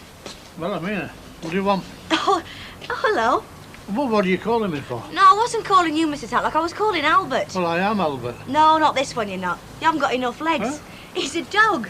Well, we gave him away and I thought he'd come back. Oh. What would he christen him, Albert? Me and Gail. Why? Well, what do you want to know for? Well, seeing as how it's you do it, it must have been something cheeky. Well, I'm not going to tell you then. Because he had lovely eyes and he were cuddly. And he were an old scrounger. Go on, say it. You don't like it. I'm saying now to so it'll do. It'll do? Is that all you're saying? It'll do? I've told you. I would have preferred platinum, but it'll do. Oh. No, it will not. I want to take that back to the jeweller's tomorrow morning and get it swapped for a platinum one. No, we don't. And why don't we? Because I keep bumping into Molly Barber, that's why not. Oh, she's a right swank pot. She got married last month. She's been lording it over at hairdressers. Well, one of us had to have a go at it, didn't we? Yeah, I suppose it had to be you, did it? Well, so there's a right weak-kneed lot. I didn't say anything nasty. All I said was I would prefer a gold band on my finger. Otherwise, I wouldn't feel married with platinum. So now I'm stuck with it. Go on, say it. Women. Oh, no, I was thinking the same thing myself, love. You see, when Ray was going on about the sharp suit that he wore when he got hitched, I thought, well, I can't go all dressed up. I wouldn't feel comfortable like that. That's why I'm getting married in my vest and pants. And another thing, we're not stopping here while this is being altered. We'll stay at my place. How do we get round to that? Never mind. I'm not having plaster all over me porridge. I've seen you experts at work before. We'll stay at my flat. Yeah, we stay at your flat. Only don't expect miracles from this place, you know. I mean, it won't be half as good as Mike Baldwin's. Not after I've paid that 200 quid out for your broken contract. And paying for the wedding, darling. What a pity you haven't got a wealthy dad. We could have used him. If I had a wealthy dad, I wouldn't look at you. Oh, you would, you know, because you love me. Do I? Of course you do. Why do you think the windows are steaming up? Hey. Tell me something. What? No, Oh, we're not what? married. No, I can't. We're not married Oh, come yet. on, we're on his own. Do you really like porridge? Go on, go and get changed. Get ready for your stag do. And I hope it's not like them way Abbott's Gatsby. It won't, you know, because tonight's going to be exciting. Oh, well, put your blazer on. I'm going as I am. Put your blazer on. So I told her, I said, if I'm going to put my blazer on, I'm going to put my blazer on. You start, you mean to go on, mate? It's not easy. Good luck. I always believe in being very polite to wives myself. Go on, we'll buy it. No, it's true. If Deirdre wants me to do something I don't want to do, I don't shout at her. I just look her straight in the eye and I smile at her all tender-like and I tell her to drop dead. It's the only way, mate. They'll tell you that. Yeah. That was very clever, that, wasn't it? What? Drop dead. Two of his dead. Get off, it's all right. He might just have taken that to heart, mate. I mean, we're not all sensitive little flowers like you, are we? Thank God. Coming on a treat, this. What's that? Hey, what's that? Punch, but do. Who the hell's going to gobble all that lot up? You lot are. It put hairs on your chest, this lot. Yeah. Hey, Sodpot, where do you think you're going with that? Oh, there, it's select. Oh, well, just as long as you're not leaving it in here. I don't want customers thinking that's on general sale. It's Nellie Harvey's recipe, is that? It has some very funny side effects. For one thing, it turns policemen's little balloons green. There's definitely no answer to that. Believe it. No. Sounds like the place. Hey, come on, shove your cos in if you're a fella and get dived into this. Sounds healthy. Looks disgusting to me. It's a stag party, what do you expect? Come on, dominant males in the select. Oh, little do they know. I'll follow you in. Evening, ladies. Hey, you're not supposed to be talking to us. No, and don't blame us. Blame your male chauvinistic rituals. You make it sound very interesting. Well, they're through there. Just follow the smell of the high-octane fuel. Hey, by the way, do you get them couple bottles of whiskey? I give them to Vera, what's it? Speaking of the devil. Now, listen, come here, you lot. I want to have a word with you. Quick, come here. Now, look.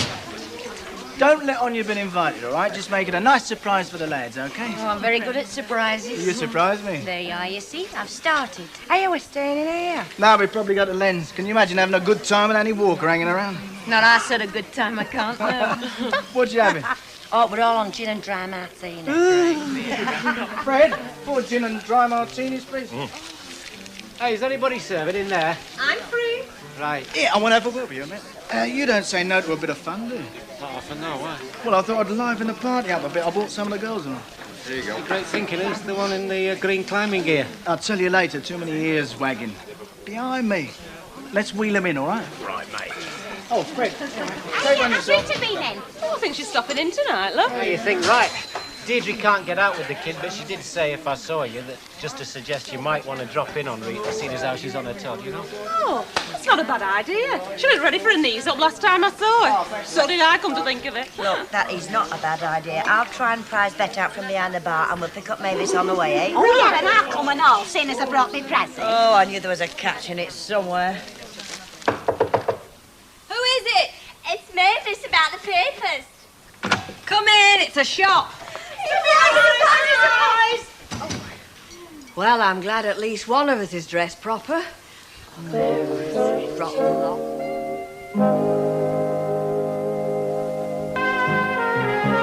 Excuse me, is that right? Is what right? Is Len getting married in the morning? Morning after. Oh, that's all right then. We've still got 2 nights to love, haven't we? I won't bank on it, Ducky.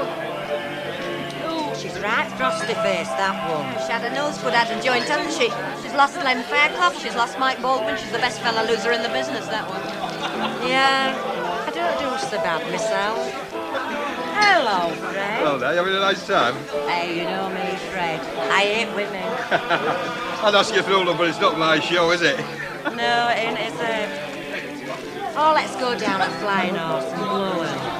Patience is a virtue, Duckworth. I'm going to have my way with Len Fairclough tonight if it's the last thing I do. Yeah, it just might be. I mean, boss fancies you know. I know. Life's full of worries, isn't it? You nearly ready, then? Oh, we thought you'd never ask. Yeah, I'm glad you're getting them on their feet. And Oh, they can still stand then. look at me, I'm standing. I know I'm ready for anything. Now, don't look too eager. We give them 5 minutes and then I'll take you down. Right, then, Baldwin, let's be a minute, Yeah, I want to eh? have a word with you, eh? Now, listen, I don't want to say too much because there's too many ears wagging, but the girls are ready, willing and eager. Is that right? Yeah. Look, give you 5 minutes and then I'll bring them down, OK? Why? We don't want any Walker getting no knickers in a twist, do we? No, there's no point in that, is there? No. No, I mean, there's no use in doing that, is there? Yeah, I heard you the first time. I know, but I don't think you knew what I meant, do you? Cup hold of these two, eh? Why, they're getting too heavy, boy? No, it's not the bottles that's getting heavy. It's you that's getting heavy, mate. I don't know what a stag night means to you fellas down south, mate. Love a boy. But up here it means exactly what it says. It's the last night out for the boys. Oh, you can laugh your flipping head off if you like. I may be kidding myself, but I don't think I'm kidding myself that far. When I'm standing at the altar, I'll have enough of my conscience without blushing about tonight. Well, I never thought I'd hear it said, but I don't know. Takes all sorts. You're welcome to come in for a drink, but if you can't have one night without a bird, then hard luck. There's nothing for you, mate. Okay? Come on, you fools, let's get going, eh? Well, hey, sorry, girls, men only. You're joking. You heard what I said? Sure looking out, then, isn't it? You've got 4 of us. But don't let that put you off. You get to take me home. Some other night, perhaps. It's lads only tonight. See ya. You'll cockle your feet up. Don't care. You will, they go all corrugated underneath. You're not putting me off. This is the first time my feet have felt like feet since tea time. Just because you went to all the wrong places. I went round half the dry cleaners in Lancashire. Most of them were closed, and them that weren't wouldn't tackle it. They took one look at it and said, oh, what a shame, and it hardly looks as if it's been worn. Well, that's not surprising, seeing as how it hasn't. It's not going to happen, you know. We're not going to get it clean for the wedding. Anyway, it's time your soul had a treat. What's it got to do with my soul? They say confession's good for it. You never know. She might be one of those who doesn't care about clothes. And then again. No, I knew this girl once who had a bowl of chilli spilt all down her new dress. She just laughed and said, it's only a thing. Tell that to Elsie. Show her the dress and say, don't worry, Elsie, it's only a thing. Well, maybe she'll laugh. No, nobody's saying it till the wedding, mind you. I think they'll be pleasantly surprised. Not for them, they won't. You'll show them all up. Oh, now, would I do a thing like that? Hey, you rotten lot. That's me cake ration gone for a whole month. Go on, you stingy devil. All presents she's getting and she begrudges us a bit of fruitcake. Hey, did you like my little ornament? Well, what can I say, Hilda? You haven't got one, have you? No, I certainly haven't. And I'll go further. I don't know anybody else that has. Oh, I knew you'd like it. Yes. I have invited Derek and he's accepted. Oh, good. Yeah. I don't suppose there's any chance that you lot don't want a feast. Oh, not the slightest. If we don't eat it, you will. Well, that was the general idea, yeah. You don't want to be putting on weight at a time like this. Oh, she's been holding it all back till she got wed. Now she can please herself. She's going to eat until she's as fat as a pig. Is that what you did? Cheeky. Oh, that's good advice, that. Now, I haven't eaten chips for years, and I love them. I love them, but not one's past my lips. And why? So you could get yourself a fella. So I could get myself a fella. And now you've cracked it. Jackson's, here I come. No, I'm right, Ken. Go on, admit it. I wish I could. I wish it was like that, but nature has decreed otherwise. One sniff of the barmaid's apron, and I'm away. Ah, yeah, that's different, isn't it? I mean, that's natural. What I'm talking about is when you go out with the deliberate intention of getting stoned out of your mind. That's difficult. Aren't I right, Albert? I wouldn't know, would I? What's up with you? You're all right, aren't you? I'll be better with a glass in my hand. Merciful heavens, don't tell me you've not got a drink. No. That's what happens when you're not expected. What you're having, beer, a beer. Have you got no rum? There's not like persistence, is there? No rum, beer, a beer. All right, go on then. Well, what is it, beer? Oh, don't be daft. Look, Uncle Albert, What? I know that the world isn't all that it should be. There's economic chaos and we're in a state of moral decline and you can't get under the bed for reds, but this is a celebration of sorts, so I think we might have a little smile. I mean, not a continuous beam, you know, just a little one, say, every 10 minutes. Not much to smile at when you get to my age. Well, not much to smile at any age, Uncle Albert. We all do our best, don't we? Hey, Alf, tell him a joke. Aye, right. Come on then. Well, there you are, that's typical, isn't it? I mean, that's like going out to get drunk on purpose. You know, I can walk into a pub and think of a dozen jokes just like that. Not like that. No, like that. But you asked me to tell a story, and can I think of one? Well, give us a song Can I then instead. A song? What should we... feeling If you ever go That's all across right, you the can't help sea being to an ignorant another southerner, can you? husband. You're topping up. No, it's all right. You must think a lot of it. I wouldn't be marrying her if I didn't, would I? Well, doesn't always follow, does it? And see the sun go down on Galway Bay. Would you laugh if it were yours? Not a lot. So, however did that market on that dress, Elsie? What are you going to do when she tells you? Oh, what do you think? I'm not just going to stand there. I'll hit her back. Shut up! Shut up! Yes, who? Emily. Hello. Oh, you don't mind me butting in like this, but Mrs. Walker asked if I'd drop her present in. She couldn't get out herself with that being here. She did say it was all right. Oh, yes, I know. Well, I brought you this. Oh, thanks very much. And this is Mrs. Walker's. Now, it's obviously a picture, so she says there's no point in secrecy. It's a Lowry print. Oh, how nice. It's unsigned, of course. Oh, never mind. You tell her Len will sign it. Oh. Can I get you a drink, love? Oh, not just now, thanks. Oh, well, sit yourself down. Yeah. You've actually come at a very interesting moment. We were all going to say what makes the ideal husband. And if Len doesn't score a point, wedding's on. I'm sure he will. Right. Bet. No two ways about it. Money. No tells. I'll take her at rest. Mavis. Oh, kind nature. And money. Right, so far we've got a kind nature and money. And more money. And more money. Renee. Oh, I don't know, I'm torn. No, I think you should be generous. And have money. Oh, that always follows, doesn't it? Far from it, Chuck. I know a lot of generous fellas who've got out. Only tonight a lad comes in the Rovers. Handsome, very handsome, and strong, muscles on his muscles. He looks at me, breathes heavily, and he says, Bet, fly with me to the Bahamas, he said. He'd spend his last penny on me, that lad. Trouble is, he's spent it. He's been on dole 2 years. Well, here endeth the first lesson. Hilda, give us your 2 penny. Oh, well, I don't know whether any of you have noticed or not, but, well, apart from Mrs. Bishop here, I'm the only one with an husband. Oh, at home, that is. So perhaps I'm best qualified. Now, I think the ideal husband should have what Stan's got. You mean you? Oh, well, I didn't actually, but since you mention it. No, it's a bit hard to describe, really, but, well, it's like when he goes into the pub, everybody notices. That's because he's so fat, love. He bumps into everybody. No, I don't mean that. No, it's somewhat mental. Now, I were reading about it in Woman's Own. Stan's got panic. Don't you mean gutsake? Oh, don't show your ignorance. No, I mean panic. P-A-N-A-C-H-E, panic. I might have known you'd never heard of it. Well, actually, Mrs. Ogden, the word is panache. Oh, well, yeah. Kind of an indefinable presence, a charisma. Yeah. Yeah, well, now you've said that, Stan, to a T. You know, we're hearing from everyone else, and surely the most important opinion is that of the bride-to-be. Oh, sure. Well, I go along with Bet, really. But first you've got to catch him. So, as far as I'm concerned, the ideal husband is the fella that turns up for the wedding. Come on, old lad. Let's have you. Very nice.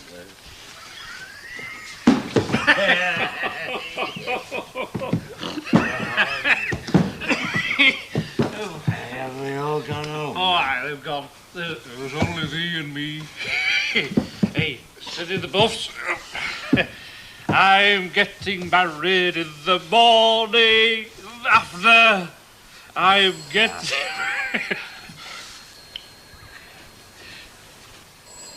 Hey, you hang on there. And I'll go and,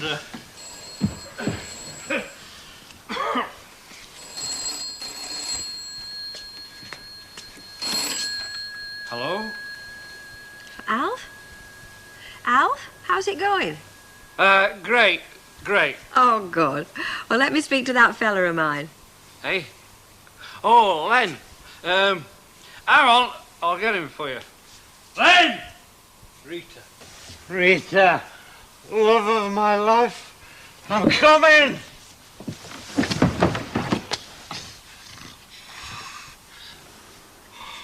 Hello, love. Can you hang on? I'll get him.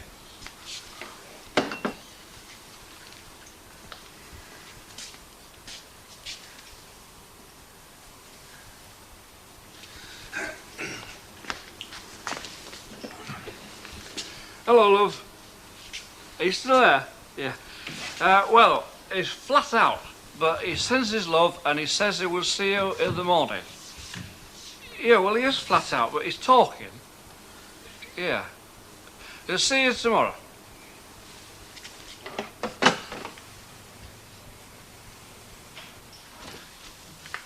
What happened? I fell. I think I've broken something.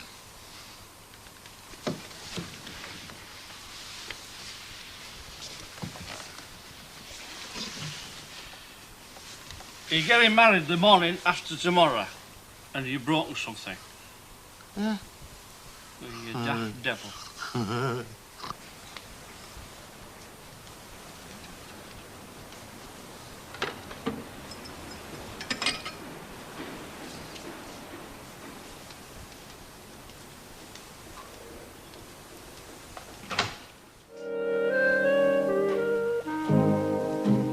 He's broken his leg? Well, I'm only repeating what Mrs. Poole told me. She reckons it's all over the street. Just this minute, she's come from the corner shop. He can't have broken his leg. He's getting married tomorrow. I do hope not. I mean, I hope he's not broken his leg. Hey, Rita, you got your wedding shoes.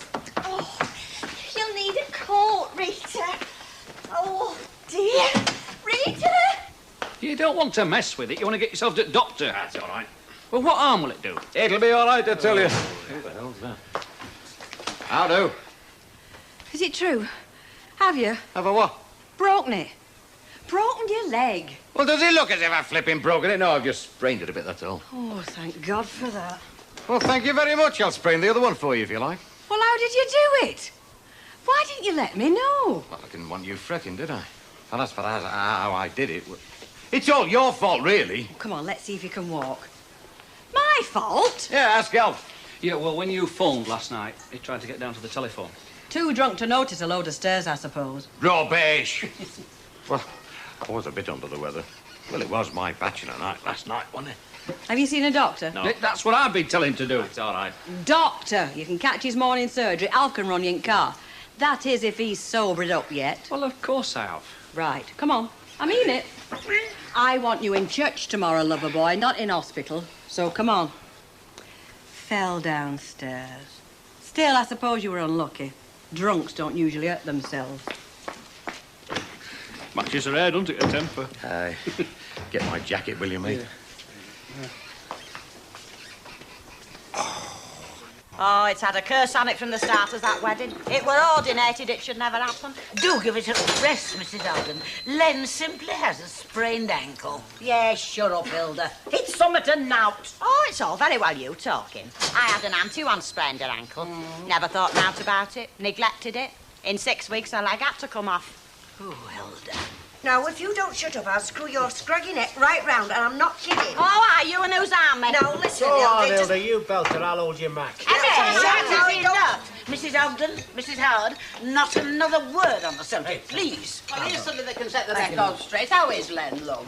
Better than I've been led to expect, Mrs. Sharples. I've just sent him round to doctors. Hey, yeah, is it just a sprain? Or something worse? It's a slight sprain. Oh. You've just spoilt her day. Oh, that's not true, Betty Turpin. Even if I haven't been invited to the wedding. It certainly spoiled mine. Len Fairclough walking down the aisle at all is interesting enough. That one even couldn't get him there. But carried down on a stretcher, now that would be something worth watching. He'll be on his own 2 feet, Mrs. Sharples. I hope. When would you like to go to the Greenvale Hotel, love, to check out? Well, I was just going to pop round now. But, I mean, you needn't come, Mrs. Walker, if you're busy. No. The least we can do is make sure that your reception is perfect, even if the bridegroom isn't quite. I'll get my coat. We could get rid of the evidence. How? Well, we could burn the house down. No, pretend we've had burglars. Who'd want to pinch a dress with a dirty great bark down the front that won't come off? That's true. Well, perhaps she'll put it on and go to the wedding and think she got the mark on it at the wedding. You know, I'll say this for you. You keep trying. You talk a lot of rubbish, but you keep trying. I know, we could fuse all the lights and she definitely won't see it in the half dark. Shut up!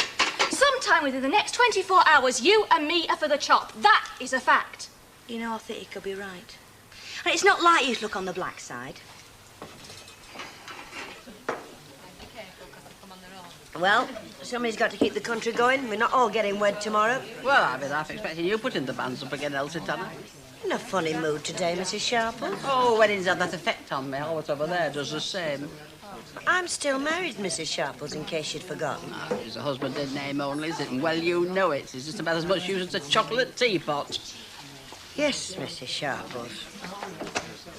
Hey, come on, you lot. Another 2 minutes and you'll be drinking on the firm's time. Oh, excuse me, missus. Yes? Can I find a Len Fairclough in here? Well, 9 times out of 10, but today he's gone to the doctor's. Oh, his leg really is bad, then. Oh, I shouldn't say as bad as all that, but who am I talking Oh, to? Sam Littlewood's the name. I'm a relation of Rita's. I'm her uncle. I'm here for the wedding. Oh, I'm very pleased to meet you. I think Rita's gone up to town for the day. Well, I can't think of a better place to wait for her than a pub, can you? Thanks a lot, missus. Give us a nice pint of wallop, will you, love? Certainly, sir. Not a bad day. It'll be a better one tomorrow. You reckon? No Rita Littlewood, do you? I'm one of her best mates. I'm her uncle. You know, I didn't know she had one. No, I don't think she goes around shouting it from the housetops. No. You see, I'm a bit of a dark horse. Oh, I see. Oh, and you better give me a whiskey chaser, love. A double. Starting to celebrate early, aren't you? I always do, love. And have one yourself. Thank very much. How do? How do? Albert Tetlock's the name. I think there'll be room for you on the top table, Mrs. Walker. Oh, thank you, dear. I do always feel more at home there. What don't you like about it? I don't know. Yes, I do. It's lacking in atmosphere somehow. Well, we're supposed to provide that, especially me. Yes, I suppose so. There is something lacking. Well, there'll be the cake and... Mind you, a few flowers would help. Mr. Brownlow, I was just saying to the bride, have you arranged for any flowers? For instance, a small pyramid of spring flowers, a pedestal at the entrance, and then some table decorations. Not too large, of course, because we don't want people hidden from one another, and not too heavily scented. Well, it hasn't been mentioned, but it could be arranged. Fresh flowers will be expensive. Oh, I think we could run to a few flowers. Good. And what about champagne? I've got half a dozen bottles down. 6. Do you think that'll be enough, dear? You don't spoil the ship for a ha'porth of tar. Well, how many bottles do you think we'll need? Oh, a dozen at least. $4.50 a bottle. Precisely why I shall be in charge tomorrow. A dozen bottles have a habit of becoming 10 bottles on the way from the cellar to the customer. Not here, they don't. Well, not tomorrow, certainly, Mr. Brownlow. Presumably you will be having fresh tablecloths? Oh, of course. These are just left here from Saturday. I was just checking. Where's she landlady of? Rover's return. Does she get many customers? Yeah, surprisingly. Mr. Brownlow, would you tell the florist that the table decorations should follow the shape of the table? In this case, of course, oblong. It's just a way.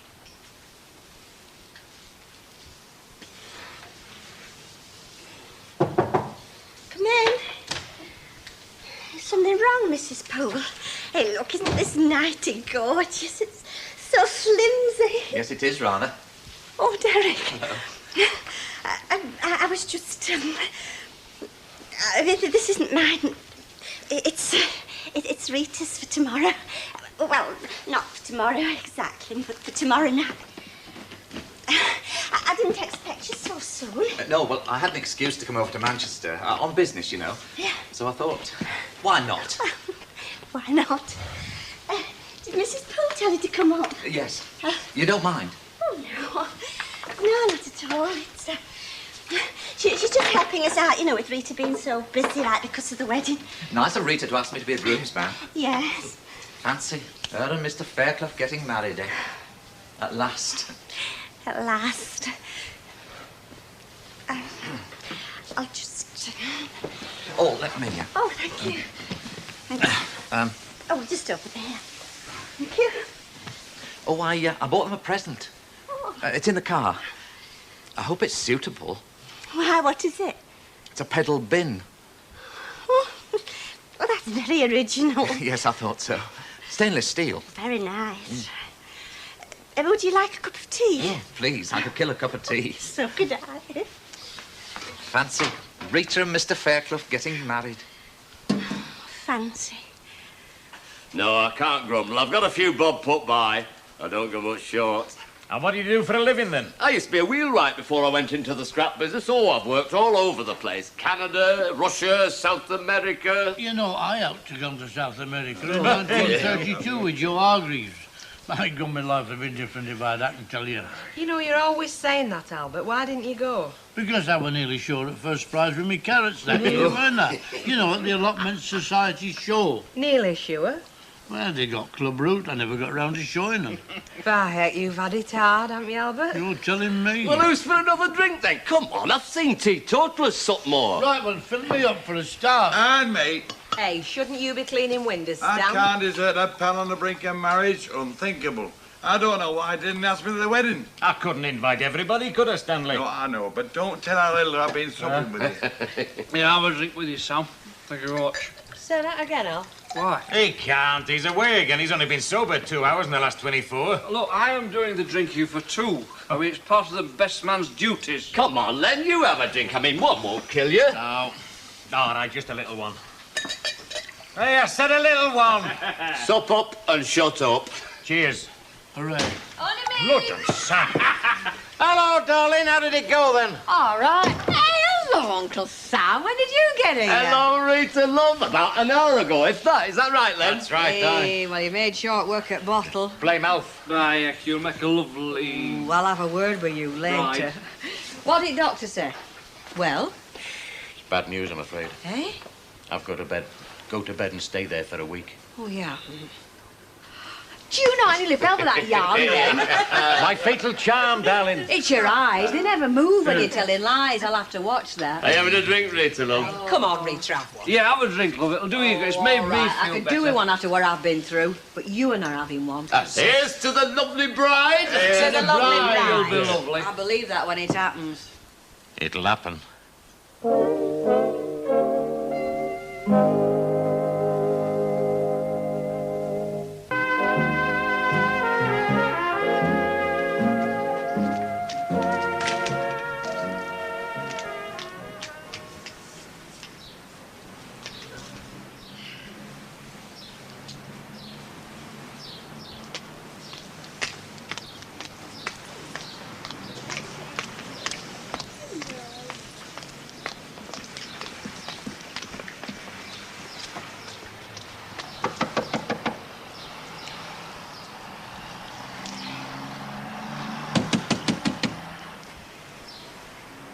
Len? Len? It's your day of reckoning. Wedding bells. Ding dong, ding dong. Len? Len, are you not up yet? Come on, get yourself up out of that bed. Len! I'm flaming out of it, aren't I? Well, why don't you answer the door? Because I don't feel like it. Go away, Lynch. See you in church.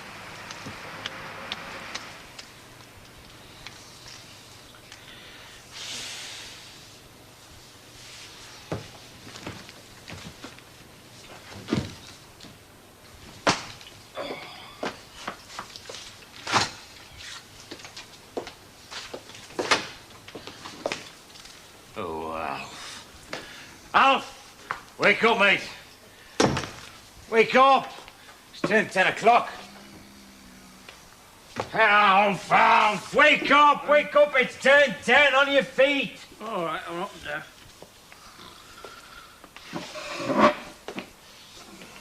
Oh. Oh, we're up, mate. Oh. Oh, it's hollow. It is, it's hollow. There's a damn great clog iron or something rattling around inside it. You're supposed to be my best man. Hey, you couldn't get somebody else, could you? Oh, come here. Put your head under the tap. Hey? Put your head under the tap, come on. Oh, God.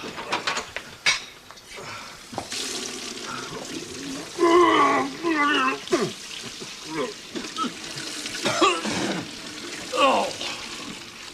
Is that better? Oh, not much. Oh, some flipping best man.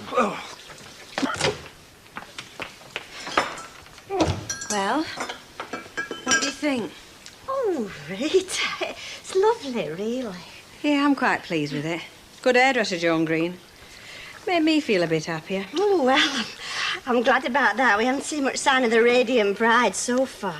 Well, funny old sort of day, Mavis. It's your wedding day. Still a funny old sort of day. Do you know where I couldn't get out of my head last night? I kept thinking because I've not been married before, maybe I shouldn't be getting married now. Bit like putting two fingers up to fate, asking for trouble. Rubbish. A woman should get married later, not to... Well, she's wasted her life if she doesn't. Yeah, I'm sure you're right. I hope so. Of course I'm right. I only wish I had the chance. You will. You do love Mr. Fairclough, don't you? I don't know what love is, Mavis. If you're talking about icy fingers up and down my spine, there's been none of that. Should I expect it now? I feel happy and warm inside when I see him. Makes me laugh a lot.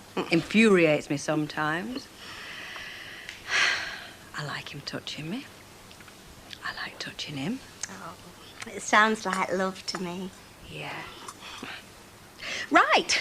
Are we keeping on top of things? Our flowers arrived. Oh, yes, and my bouquet's all wrong, Rita. It is, look. It clashes. Well, phone them up, get it changed. Well, I'll frying, and Derek's brought his pedal bin finally. Oh, ain't he sweet? Yes, he is rather. Tell you something we haven't done. Checked if Fairclough's surfaced, or even if he's still in the country. Rita! Oh, you never know with him. I tell you what, while you're phoning at Florence, do me a favour, phone him for me. Yes, all right then.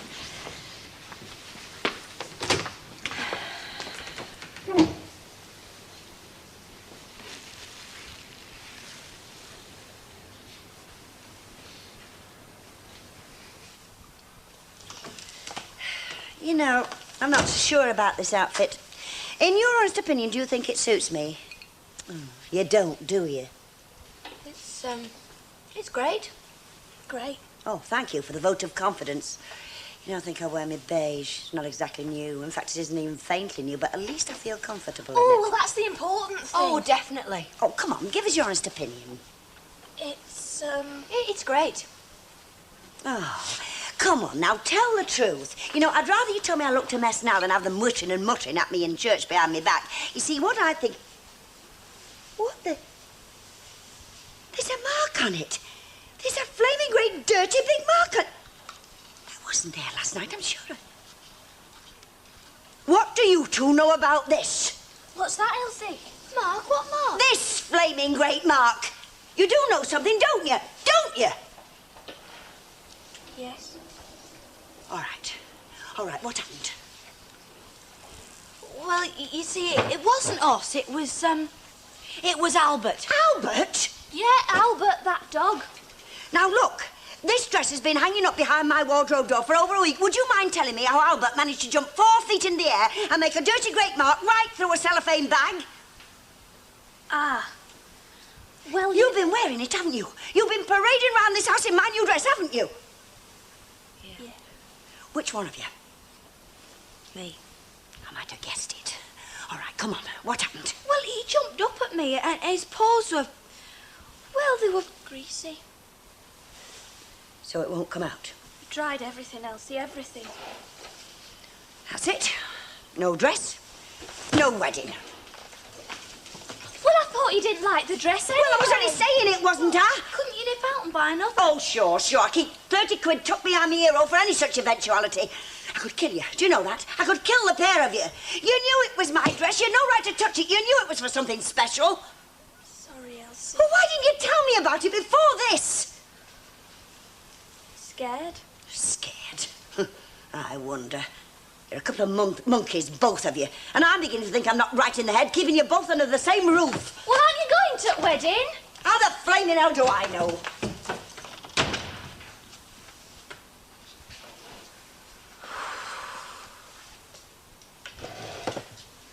Well, kid, we survived. Only just. All right, love, I'll get it. Rover's return, I'm Walker speaking. Yes, Mavis. No, they're not here, and they haven't been here. Would I like me to send somebody to check? Right, no trouble. All right. Mavis! Trying to ring Len, see how his ankle is, and can't get a reply. Oh. Oh, dear, something must have happened, dear. What did I tell you? Well, I've spoken to Len once this morning. Well, why is he not answering the phone then? Well, I'll nip down and see what's going on. Oh, no, you won't. I will. I want to be absolutely sure in my mind that him and Alf and that superannuated teenager of an uncle of his aren't stoned out their minds. Well, I can do that. You could easily join them, Langton. She's dead right. Yeah, I would have thought that today of all days there'd be some trust between the sexes. Oh, no. That is where you're wrong, Kenneth. There are no truces in our war. I'll just get me coat. You'll not be getting enough booze at this wedding. Right, them of us what's been invited, eh, Stan? Aye, that's a fact. Well, what are you doing here then, Mrs. Sharple? I have Come for my chauffeur. You know, I reckon we'd be better off getting a taxi. Mr. Tatlock, the only time I was ever close to an accident was when you and that greyhound engineered it. So shut up. God, you lot look very swish. So looks about yourself. Don't I always? Won't be a second. Excuse me. What's you going? Seems they can't get a reply from Len. Oh, we've been sat in the corner crying. Don't you ever stop? Not if I could help it. Here, this place where you're having the reception, it is licensed, isn't it? Because the last wedding I went to, they give us Vimto. Oh, we're licensed, all right. I don't think I'll be doing any drinking, though. See you in church, Alfie. All the best, lad, the very best. Thank you very much, Santa. Thanks. How do we look? Very smart. You got the ring? Yeah. My legs have gone. Hey, it's not your ankle, is it? No, it's my legs. I'm shaking. Yeah, be all right. It's funny, I've quite forgotten what it's like. What? To be wed. I haven't. Beats being single any day. Ah, it's no use on your own. It's funny, though, isn't it? Me and Rita. Me and Ginger Buns. Should be the making of you, mate. Bring out your dead. Bring out your dead. Charming. Well, he used to reckon that being married were as bad as being dead. At least that's what he told me. I've seen the light. And I must admit, it's not done you any harm. You look very handsome, love. And you look beautiful. Everyone's saying so. Oh, Al. What? Never mind. Oh. Come on now, let's be having you. Ray ain't cars outside. Right. Come on. Good luck, Len. Thank you, love.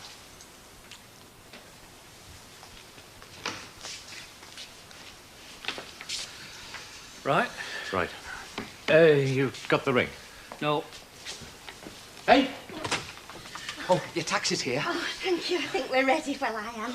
And very lovely you look, too. Do you think so? Thank you. I'll see you later. I hope so. Oh, yes. Rita, that was Derek. My taxi's here. Rita, are you ready? Well, I think Mr. Faircliff's a very lucky man. So do I. Go on, get off with you.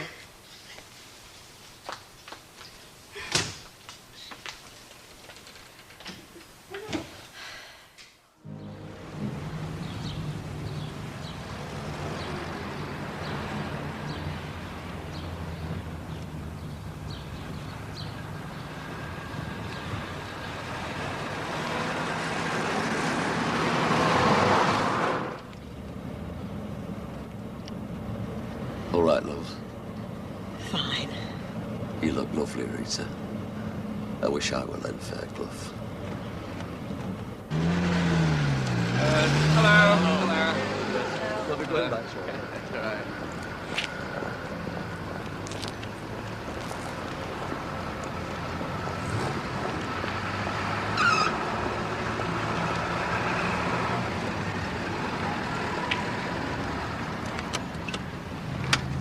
What's the matter? Where is he? I've no idea. His comma's got held up somewhere. Why don't you drive around the block a couple of times? I hope his ankle's no worse. Oh, no, it won't be that. It won't be anything serious. He'd have let us know. It'll be something silly.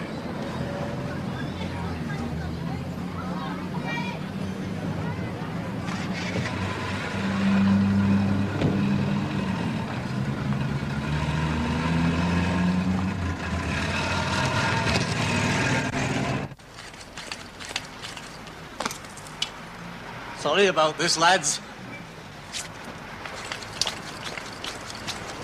You any trouble? No, we're flaming busking, aren't we? Can I give you a lift in my cart? Oh, come on, Stan. I'm sure the groom can get all the help he needs from his invited guests.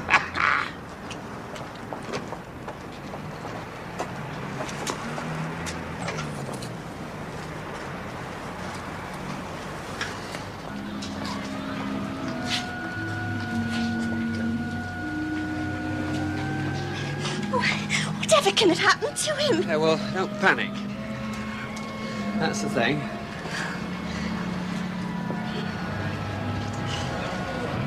Right, okay.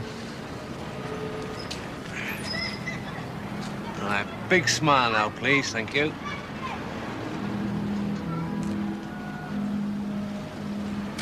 I did think they might have asked you to take the photographs, actually. I'm glad they didn't, though. It's nice to be able to come to a wedding and be able to enjoy it for once.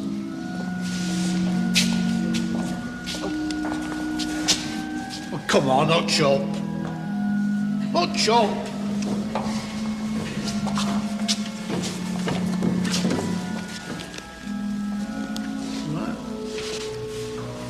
I've sent them round the block again. The driver must be dizzy. Whatever could have happened to him? You don't think he's had second thought. Oh, honestly, Mavis, it's being so cheerful that keeps you going, innit? Hey, what time is it? Well, it must be nearly 5 to. I think he's cooked it a bit fine, indeed. Well, he always has done, hasn't he? I think if the fellow I was marrying didn't turn up, I'd die on the spot. Oh, Vic, there are over 2,000 pogs in the churchyard. Now, if it's causing the slightest obstruction, don't hesitate to ask them to move it.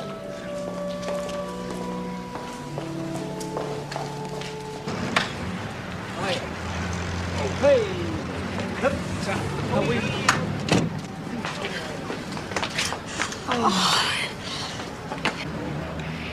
Have we beat her to it?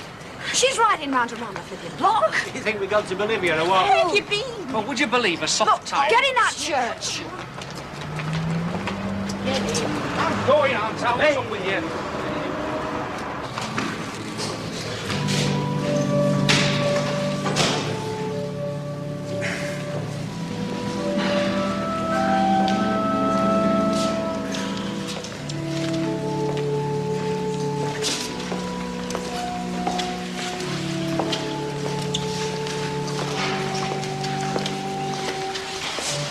Good evening. Like a lamb to the slaughter. I never have believed it.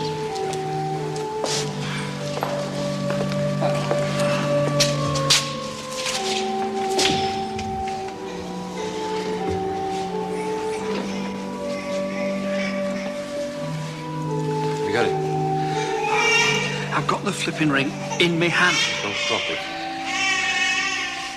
I think she's coming. Oh, sweet, you little lovely. Ah, thanks, kid. Derek's here. Oh, good.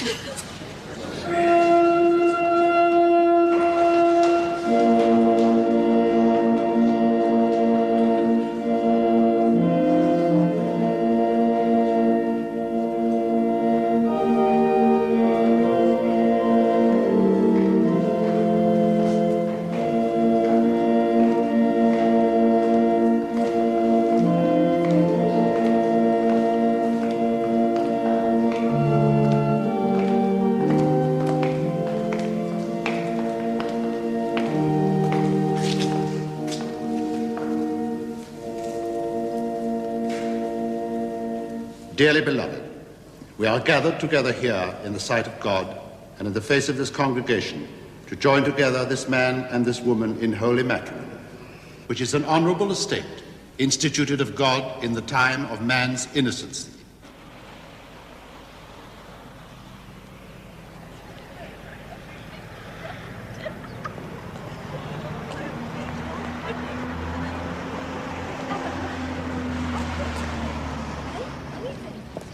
Hey, hang on a minute. You're not thinking of going in there?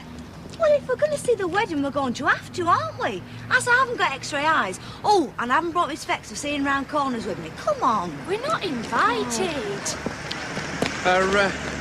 Oi, are you two guests? What? Are you two guests? Of course we are. Ah, well, better have your photos then. Oh, I thought you'd never ask. Susie. I like that, you know.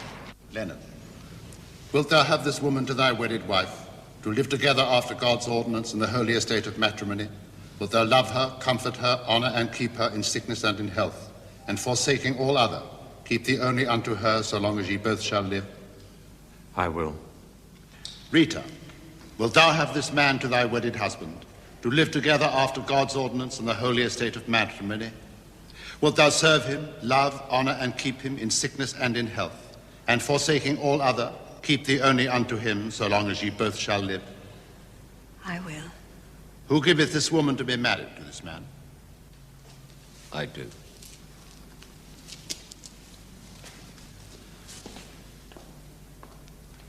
I, Leonard, take thee, Rita, to my wedded wife. I, Leonard, take thee, Rita, to my wedded wife. To have and to hold from this day forward. To have and to hold from this day forward. For better, for worse, for richer, for poorer, in sickness and in health. For better, for worse, for richer, for poorer, in sickness and in health. To love and to cherish till death us do part according to God's holy ordinance. To love and to cherish till death us do part according to God's holy ordinance. And thereto I plight thee my troth. And thereto I plight thee my troth. I, Rita, take thee, Leonard, to my wedded husband. I, Rita, take thee, Leonard, to my wedded husband. To have and to hold from this day forward. To have and to hold from this day forward. For better, for worse, for richer, for poorer, in sickness and in health. For better, for worse, for richer, for poorer, in sickness and in health. To love, cherish, till death us do part, according to God's holy ordinance. To love, cherish, till death us do part, according to God's holy ordinance. And thereto I give thee my troth. And thereto I give thee my troth.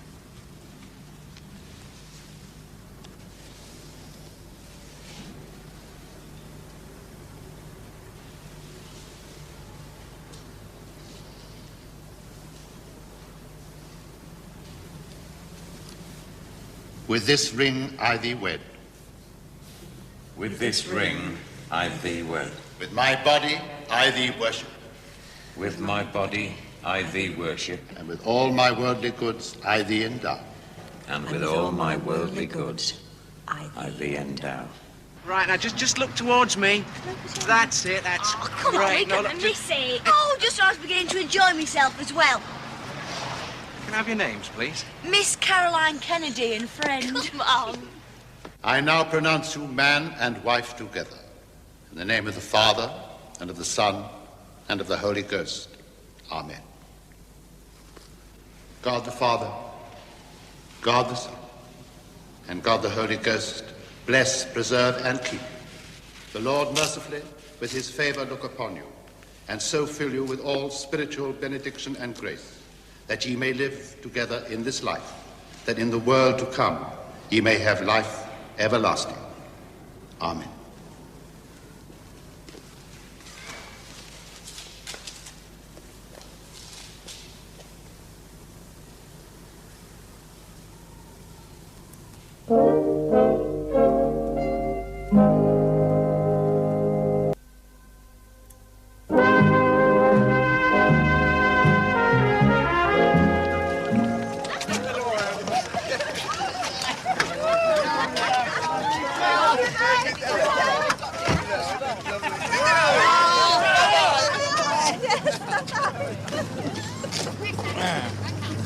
Hey, have you noticed who's not here? Well, you didn't expect she would be, did you? Bye. If anyone had told me I'd be playing Gabby Hayes to your Hopalong Cassidy. Hiya. Hiya. You must be mad marrying a fella like me. I must be mad. I hope you know what you're letting yourself in for. I think I should have gone to Tenerife while I had the chance. Just you look after her, Len Fairclough. I thought the idea was for her to look after me. Hey, remember what I've said, or else I'll stop your tea breaks at work. Oh, anything but that. All the very best, Rita. Thanks, kid. Hey, you're yelling. I've hardly stopped. Sherry, Mrs. Walker? Oh, thank you. And may I say, Mr. Brownlow, how pleasantly surprised I am at the results you finally achieved with this room, with my suggestions. I'm in your debt for life, Mrs. Walker. By the way, who's the red-haired lady over there? Mrs. Howard. Oh, thank you. And let me say again how glad I am that I had somebody with your experience at my elbow. So you've finally been and gone and done it, have you? Well, I took your advice, didn't I? Well, better luck this time. I suppose that's what you need in this game, isn't it? Look. Hey, why weren't you at the church to see me off? Well, you know me. I hate weddings. Thank you. There we are. Yeah. Sherry, Mrs. Howard? Oh, thank you. My pleasure. Thank you very much. Well, kid, you finally nailed him. Well done. Hey, don't say it like that. I didn't run after him, you know. Mind you, I did walk sharp once or twice. Come on, Fairclough, let's be having one before you disappear over the horizon. Why is it all the folks I fancy end up marrying other people? Now she tells me. Are you driving yourself home, Mrs. Walker? Now, don't worry. I shall stay within the prescribed limits as I always do. Incidentally, what a charming outfit that is you're wearing. Oh, you like it, do you? My dear, I've always liked it. Oh, come on, Hilda, let's be having you. I want to get off to the reception.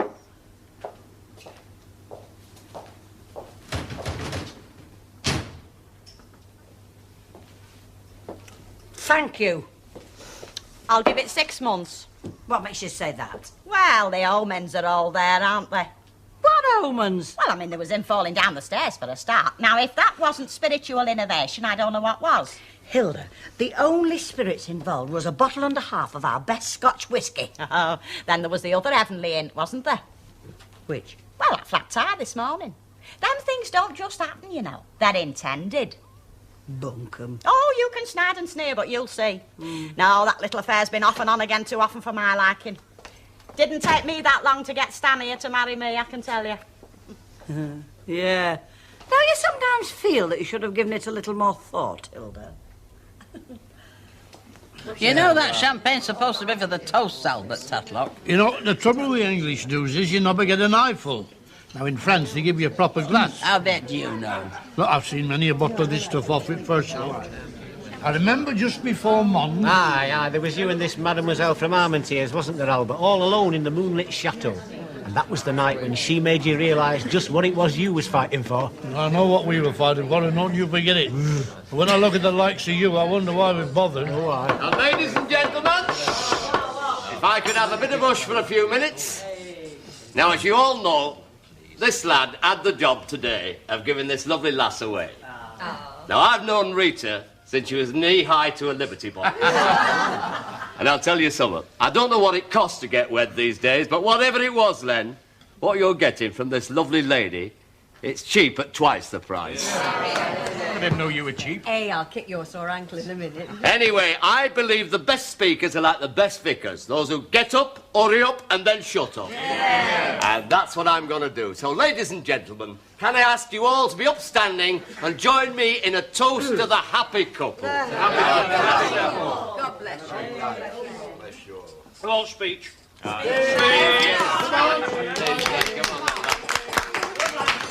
Thank you very much, thank you. I suppose you're waiting to hear me saying it, aren't you? On behalf of my wife and myself, thank you very much for coming to this booze-up. Oh, honestly, you can marry him anywhere, once. No, I'd just like to say thank you very much for coming along to help us to sup this free ale. I must tell you, though, after 7:30, you're paying for it yourself. First of all, I'd like to thank Mavis for being a very charming bridesmaid. And I have it on strict authority that she's available later on for anyone who hasn't brought their missus with them. Oh, I'm sorry, Derek. Yeah. I'd also like to thank Sam for giving Rita away. And I'd like to thank Alf for not giving me away. More than once, anyway. I'd like to thank the ushers for ushing. And I'd even like to thank the driver for getting me here, even though I had to let one of his tyres down. Now then, if there's anyone else that I've forgotten, will they please forget it, because I've got no more to say about thank you. Now then, can I tell you about the wise man who was asked when he thought the best time was for a man to get married? And he said, for a younger man, not yet, and for an older man, not ever. Because he was married himself. But I didn't take any notice of that, because there was another wise man who said that a good woman is a bit like money. You don't miss it until it's gone. Very true. And that's what I was beginning to feel like, actually. And I didn't like it. Not one bit. And that's why I'm standing here spouting today. So shut up. Thank you.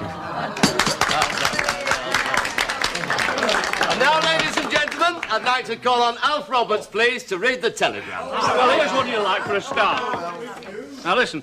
Good luck, Len and Rita. Don't worry, Len. She'll not find out from us what went on behind the air raid shelter. And it's signed Judith, June, Flossie, Phyllis... Thank you, Ray. I didn't send it, mate. Yes, you did.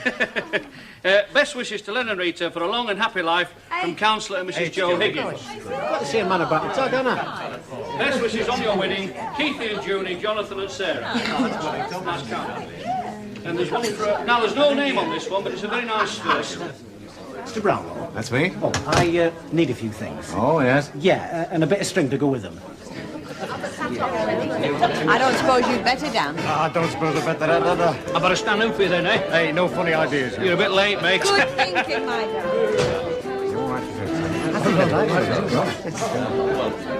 This is hard. No, thank you. credit yours? No, not exactly. He obviously seems to know you. Yes, so I've noticed. Well, do you, love? It's, Thank you. India. Cheers. Cheers. How's your mother keeping? I forgot to ask. Oh, she sent her regards. It's nice of her. I must say, you made a lovely bridesmaid, Mavis. Really made for the job. Well, I've had enough practice. You know what they say, always a bridesmaid. What I mean is that you'd be amazed how often I've been a bridesmaid. Would you care to dance? Oh, yes, thank you.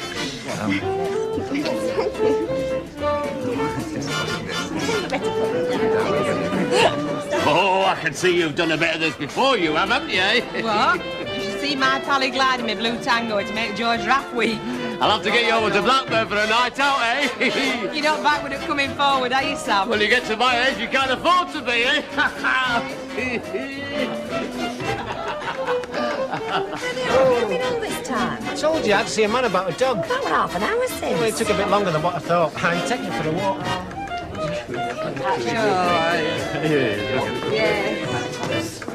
You know, the beauty of champagne is you never get drunk. Is that right? Did I tell you about the champagne I had the night before Mom? Funny you should mention that, Albert.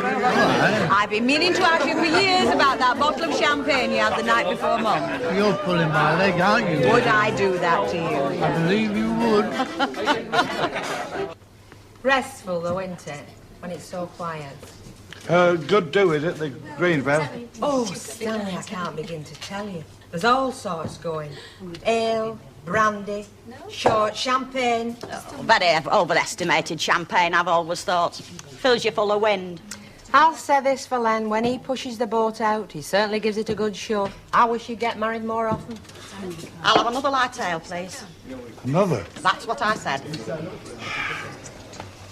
Now then, you see, that's one thing you couldn't have got.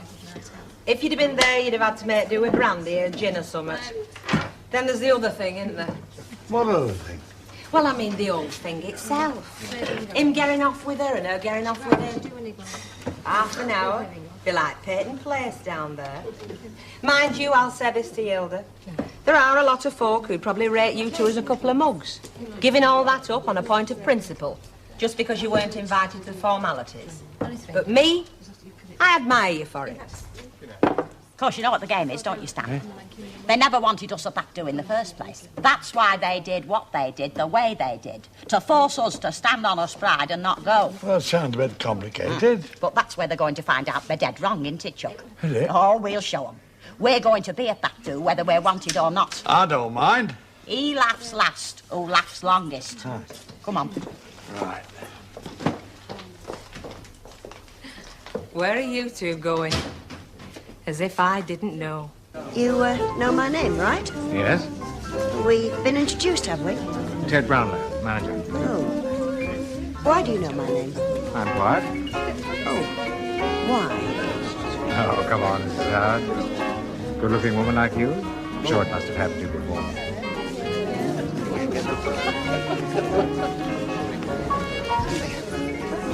Well, how are you feeling now? Look, I keep telling you, there's no wrong with me. Right. It never has any effect on me, doesn't champagne? I can't but that, look, there's no fool like an old fool. Lord, it takes one to know one. Anything we can do to help? No, I think only 12 hours sleep was the only thing that could help here. I've got this hired car outside. Would you like me to run him home? Oh, would you? No trouble at all. Come on, Okay, Albert, come let's on. be having you. Where are we going? Going home. Nice where are we going? I'll speak to you, Albert. Hey, and I'll tell you something else about champagne and all. You never get an hangover from it. No, of course So you I don't. believe. Absolutely So we right. believe. Never get an hangover with champagne. Well, we'll know in the morning, won't we? Right, you want to go to... Hello. Is he all right? Took the car out. Have you? Evening. Oh, fancy seeing you two here. The beer is free, isn't it? Yeah, it was. What? Free ale went off about 5 minutes since. You've all got to pay for your own now. Why's your mouth dropped open, Hilda? You and your flaming principles. You're a crafty devil, Ferkel. All right. Sloping off like that when nobody were looking. Ah, well, it saves us getting confetti down our necks, doesn't it, eh? Are you ready? When I know where it is we're supposed to be going. I told you it's a surprise. So surprise me now. Would you believe? Tenerife? You mad crow! Come on, we got a plane to catch. All right. You're right. Oh. Yeah, have you got those tin cans off the car, then? No, I couldn't undo them. Come on, you're going to miss your plane. Oh. Can you manage?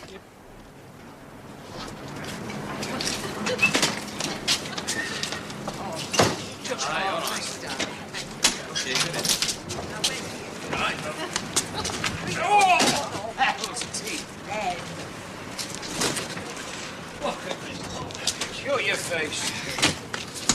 I can't see a bloody thing. Ridiculous. Look at... Don't forget the keys. Don't forget this.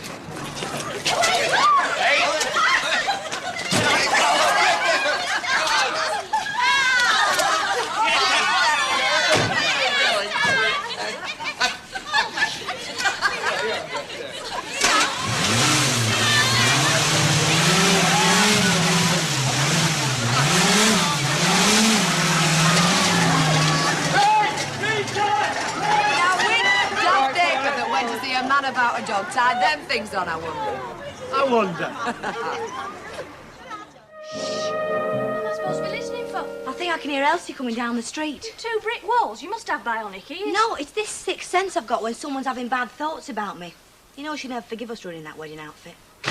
What did I tell you? Hello, Elsie. Had a nice day. Nice. I've spent the whole afternoon arguing over sewing thread with Ivy Tilsley. That one could talk the hind leg off a donkey, and when she's done that, she'd clout you with it. I've got tea on. It's beans on toast with a fried egg on top. Oh, another gourmet meal. Sardines on toast last night, beans on toast tonight. It's like living at the Ritz. Now, make yourself comfortable, Elsie. Now, here's your slippers. Oh, all right. Go no further. What have you broken? I haven't broken anything. You must have done. Here's her discovering where we keep the pans for the first time, and you running around with my slippers, which, incidentally, I shall not need, because as soon as I've got my breath back, I'm going down to the Rovers for an invigorating gin. Now then, stop messing about, and what have you done? We just wanted to give you a nice welcome home, that's all. The sort you wouldn't get if you went back to an empty house. Oh, I see it all now. Oh, we've been searching and searching for flats again, Elsie. We looked all this dinner, we never had anything to eat, did we, Susie? We saw 3. They were all terrible. The best of them had a damp patch as big as an elephant above the bedhead. Do you know what made my chest wheezy just All right. Stop the violins. You needn't move out of here this weekend. Oh, thanks, Elsie. Oh, yeah. Terrific. Yeah, honest. terrific muggins. But this means to say you keep on looking for a place of your own. Oh, we will, honest. Yeah. Look out, stomach. And you must admit we have our uses sometimes. Oh, yes. Every time you want something, or whenever you've done something diabolical, like ruining that skirt of mine. Oh, we're dead sorry about that, Elsie. You know we are. I went to that new cleaners in the precinct the other day. They said they can get it as good as new, and it won't cost me a penny. How come? Oh, well, you'll be paying for it, won't you? Well, you will, won't you? Of course we will. Anyway, I heard you the bell at the ball, even without your secret weapon.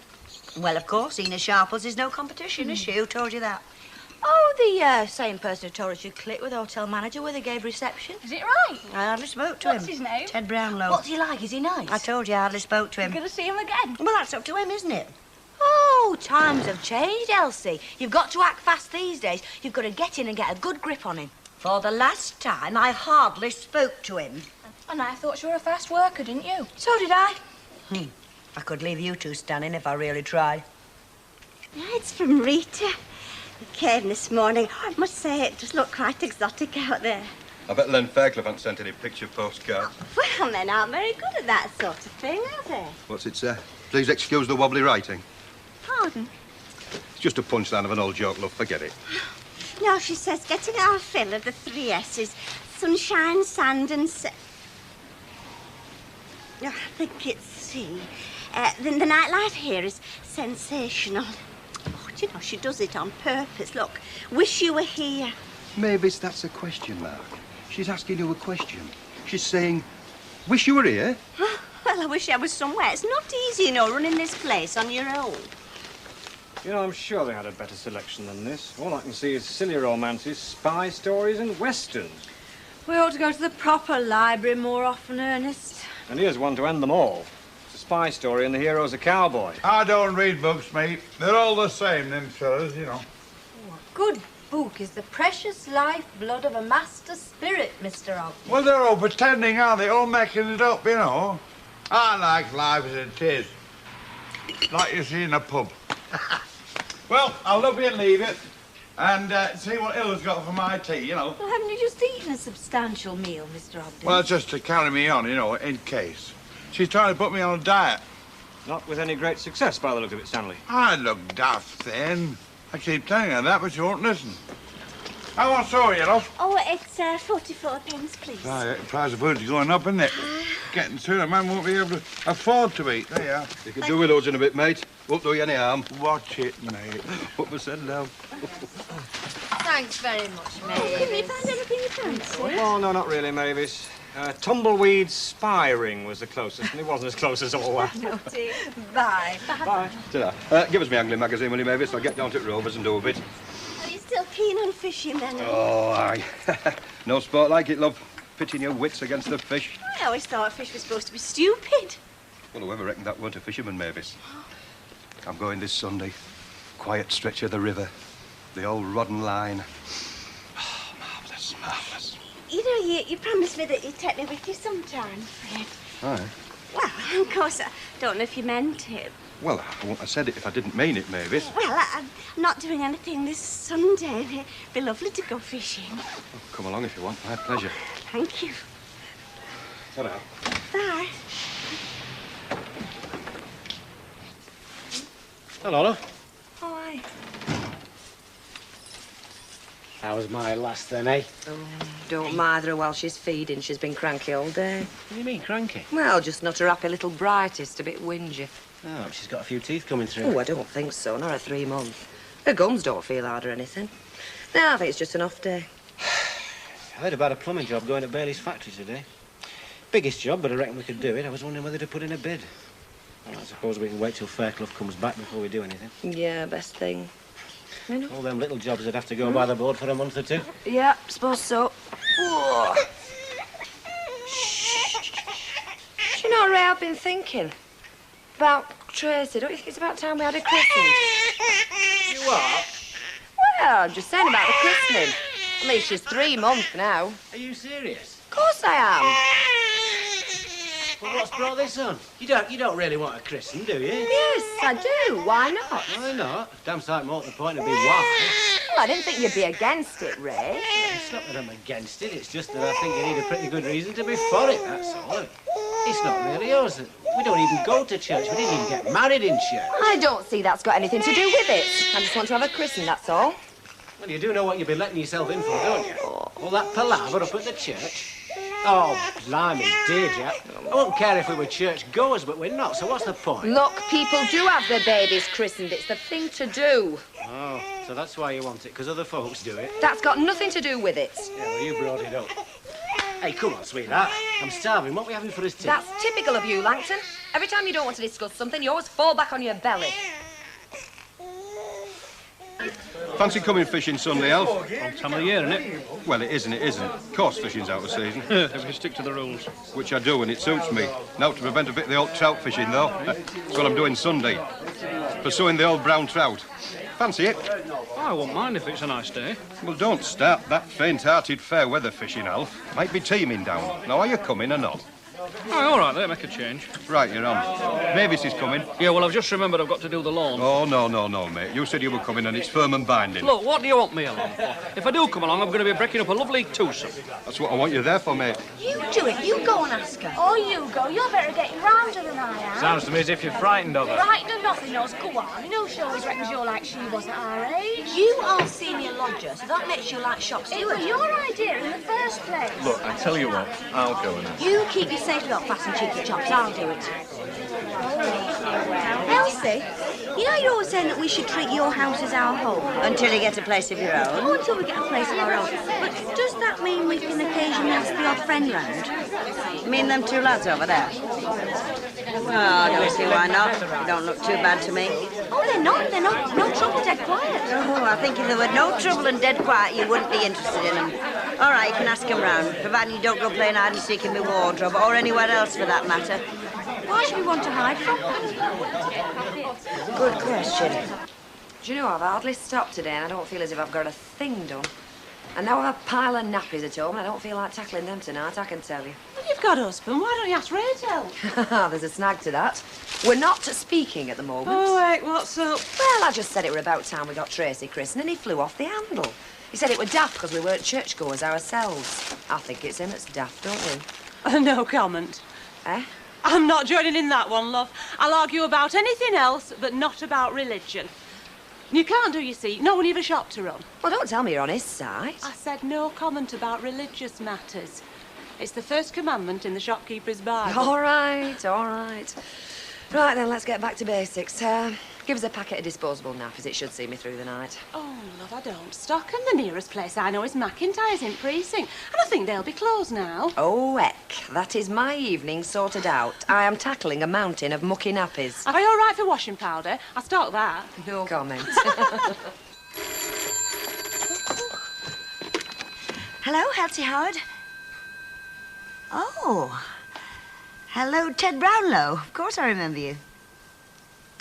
Nice of you to call. Tonight? Well, nothing, actually. Yeah, sure, I'd love to. Nice of you to ask. Well, whatever time suits you. Up at 7, 8 o'clock. Yeah.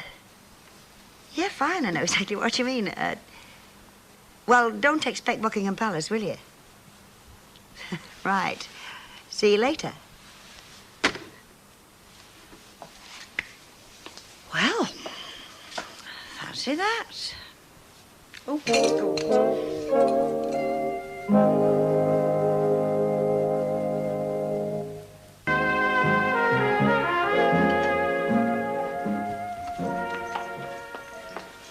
All right. All right. Which one of you has had that new pair of tights out of my dressing table drawer? I only borrowed them. Well, I want them back. You've got them in your hand. Marvellous, flaming marvellous. Is there nothing sacred? Borrow a pair of mine if you're going somewhere special. That is very considerate of you, I must say. Oh, it's the least we can do, you know, seeing as how you're going out so we can have Kevin and Rod round. I've got news for you. I'm not going out tonight. You're going out tonight. Kevin and Rod are coming. They've only gone to get Kevin's records. I don't care if Kevin and Rod have gone to get their fur-lined football boots. You are going out tonight. I'm stopping in. I've got company coming. Oh, well, so you said we could have the house tonight. We've got a change of plan. Look, when I told you could have them lads round here, I didn't mean to say I was going to walk the streets till midnight so as you could have a clear field. Well, you'll upset Gail. I mean, she has promised Kevin and Rod that we're going to play strip Monopoly. No, I believe you, but I wouldn't put it past her. Oh, we've nowhere else to go, else we got no money and the lads are skint as well. Ooh, you don't know you're born. Skint? You know, we never had any money when I was your age. You know what I used to do? I used to hang around the Temperance Bar and go for a stroll round the park. Big deal. Anyway, who's this company you've got coming? Ted Brownlow, and you ought to be very pleased, seeing as he rang up and how hard you tried to get me off with him a short while ago. Yeah, but you could have asked him round another night. I just told you, he rang up, he invited himself, I didn't ask him. Oh, I don't like the sound of that. It's a bit mean, is that, inviting you out to your own front room? Next thing he'll be inviting you to pictures and asking you to meet him inside. Can we have less sauce from you, madam, please? And you, would you mind getting up them stairs and getting in that pair of tights and let me make myself look halfway decent? Well, I still think you could have asked him round tomorrow night. That'll be Kevin and Rod. What am I going to tell them? Oh, no doubt you'll think of something like get lost. Oh, kids.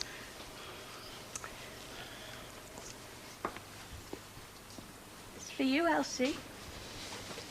It's a gentleman. Hello. Am I a bit early? Well, if I said you weren't, you'd think I was dressed for the evening, wouldn't you? I'm not in tonight, I see. Is she working a late turn at the hospital? No, just catching up on the housework. I'd have thought you'd have been the sort that would have given her a helping hand, you know, especially with her having a full-time job. I am, Betty, I am. Cross me heart. I was quite willing to do it this evening, only she said I was getting under her feet and she's bunged me out for an hour. Hello, Chuck. I brought Mrs. Walker's magazine for... Boy, I forgot to leave it this morning. I know I did, love. Yes. The matter has been commented on. Maybe. If you've finished work, you need a drink. Oh, no, thank you very much. I haven't got the time. I have to get back and start sorting things out for tomorrow. It's too much for one person on her own. Never mind, Mavis. You'll be away from it all on Sunday. Relaxing on that riverbank, breathing in the fresh air. Back to Mother Nature, eh? Sounds wonderful. Alf's coming with us. Oh, you are? Yes. Oh, it's developing into quite an outing. Tell you what, we could make a foursome of it. Nice round figure four. Get that girl from the denim factory that pops in your place, Mavis. She's got that a nice... blonde girl. She'll have a nice round figure and all of I it. think I know the one you mean. Sandra, that's her name, Sandra. I bet she's got a lovely nature. I couldn't say as to a name or a nature, I'm afraid. Listen, next time she pops in your place, Mavis, put it to her about a trip on Sunday, will you? Just stir thought, like. I suppose I could do if she comes in. Anyway, back to the grindstone. Oh, I'll be glad when Rita comes back, I can tell you. You know what, mate? I get the feeling that I am being manipulated. I mean, first of all, it's you and Mavis going on this trip, then I'm roped in, now this blonde from the factory. I can't say I like the way things are going, because I know who's going to end up with who. Toss you for it, mate. I want to be fair. Why? Have you got a double-headed penny? You know, the smoked salmon is delicious. You can come again. Glad you like it. Oh, I do. You know, if ever I come into money, if ever Ernie gives me a really big prize, I shall eat smoked salmon all the time. I hope you didn't mind my bringing the grub. It seemed a pity to waste it. It would have been criminal. Do you know what I had for my tea? Beans on toast. Ah, look, try the key. I think you'll find it's nice and light. One of the chef's specialities. This wine's nice and light, too. What did you call it? Chablis. Ah, yes, Chablis. Mind you, a couple of years ago, and I thought it was a bottle of vinegar. Well, I'm glad you like it, Selma. Yeah, I do. One of the few compensations for being in the hotel business. What? Raiding the fridge? Mm. You know, it must be very hard work, and sometimes very trying. Oh, I don't know. Getting away is the hardest part. I've got a flat in the hotel, you know. But when I'm off duty, the staff knows I'm there, and if I can see any problems coming up, it's best to get right away. Well, I told you can always come here, providing you bring the smoked salmon. Well, you come and have dinner at the hotel with me next time. Bring the daughters, too, if they'd like to come. Who? Your daughters. Oh, you mean Gail and Susie? Oh, no, they're not my daughters, although I sometimes feel like it. No, they're just my lodgers. Oh, I see. I thought... You don't look like a landlady. You make me feel like one of them, too, sometimes. No, you see, Susie had been chucked out, and so had Gail, and I took Gail in at a weak moment, and Susie wormed her way in, and, well, they've been here. I keep telling them they have to go, but it falls on deaf ears. Probably because they know you don't mean it. Oh, I do, I think. Still, they are company. Yeah, I know what you mean. I've been a widower now for close on 10 years. Knocked me for 6 at the time, but time's a great healer, so they say. Have you ever thought of remarrying? Once or twice. And when I got myself in a state of chaos and thought I needed a woman to straighten myself out. Nothing really serious, though. My kids always used to tell me to get married again. I've got 2. A boy in Australia doing engineering and the girls in Portsmouth teaching. Oh, so you're on your own here? Yeah. But like you, not much time to feel lonely. Tell you the truth, I've got to enjoy the freedom. What about you? You any children? Yeah, same as you, boy and a girl. Living with your husband in Newcastle? No, they've flown the nest. You know this, what do you call it? Peace Lorraine. Yeah, I knew it was a long word. It's absolutely delicious, much better than baked beans. I'm glad you like it. Oh, I do. Pass on your compliments to the chef. Do. I think I might need the benefit of your advice, actually. I want a bottle of wine. Anything you aren't usually boozers. That one at £1.25. Is that one nice? Oh, well, I sell quite a lot of it. It's not bad at the price. It's so dear nowadays. You've got to remember, you know, though, it's bottled sunshine, is this. Now, this one's Italian, and it's not bad. It's better if it's warmed a bit. Put it near the fire, you know, for about half an hour. Take the cork off. Makes all the difference. Well, I'll take it then. Special occasion of some sort? Well, in a way, it is, yes. It's the anniversary of our first meeting. Ernest and I have been making him a special little supper. That's why I wanted the wine. Will you be getting a present from you? Oh, no. He doesn't remember these things. Expect he will when I remind him, though. What do? You just jog his memory. Why shouldn't they be as sentimental as we are? No. Thank you. Bye. Oh. Whatever it's to do with you, you look as weary as a rag and bone man's horse. I've just this minute finished at the cabin, and I was there before 7 this morning. Oh, just like me, all hours God sends. And you know, to cap it all, I've run out of coffee, so if anybody wants a cup tomorrow, I'll have to turn them away. Unless you can let me have a jar of instant. Well, look, don't tell Rita, because she goes on shocking if I forget to order things from the wholesalers. I'll not say a word. As a matter of fact, you're the first to buy coffee for a week or two. At the price it's gone to, people have stopped buying it. And honestly, I can't say I blame them. Oh, do you know, there was something else I wanted, but... Oh, I'm just that tired, I can't think. Tell you what, how about a nice cup of tea? I'm just closing anyway. I'll put kettle on and we'll just have 5 minutes. Oh, yeah. Oh, no, I can't stay long because of my Auntie Edie, because she worries, you know. And well, I haven't told her yet about this coming Sunday. I'm going on a fishing trip with Reggie and Alf Roberts. Oh, quite a little outdoor girl, aren't you? Do you know what? Our Terry was always threatening me to take me fishing. Did he? You might know. Well, why don't you come with us on Sunday? Well, wouldn't they mind? Oh, no, I'm sure they wouldn't. I mean, Fred was just saying perhaps I could find somebody else to make up a foursome. Oh, well, if I'll be doing him a favour.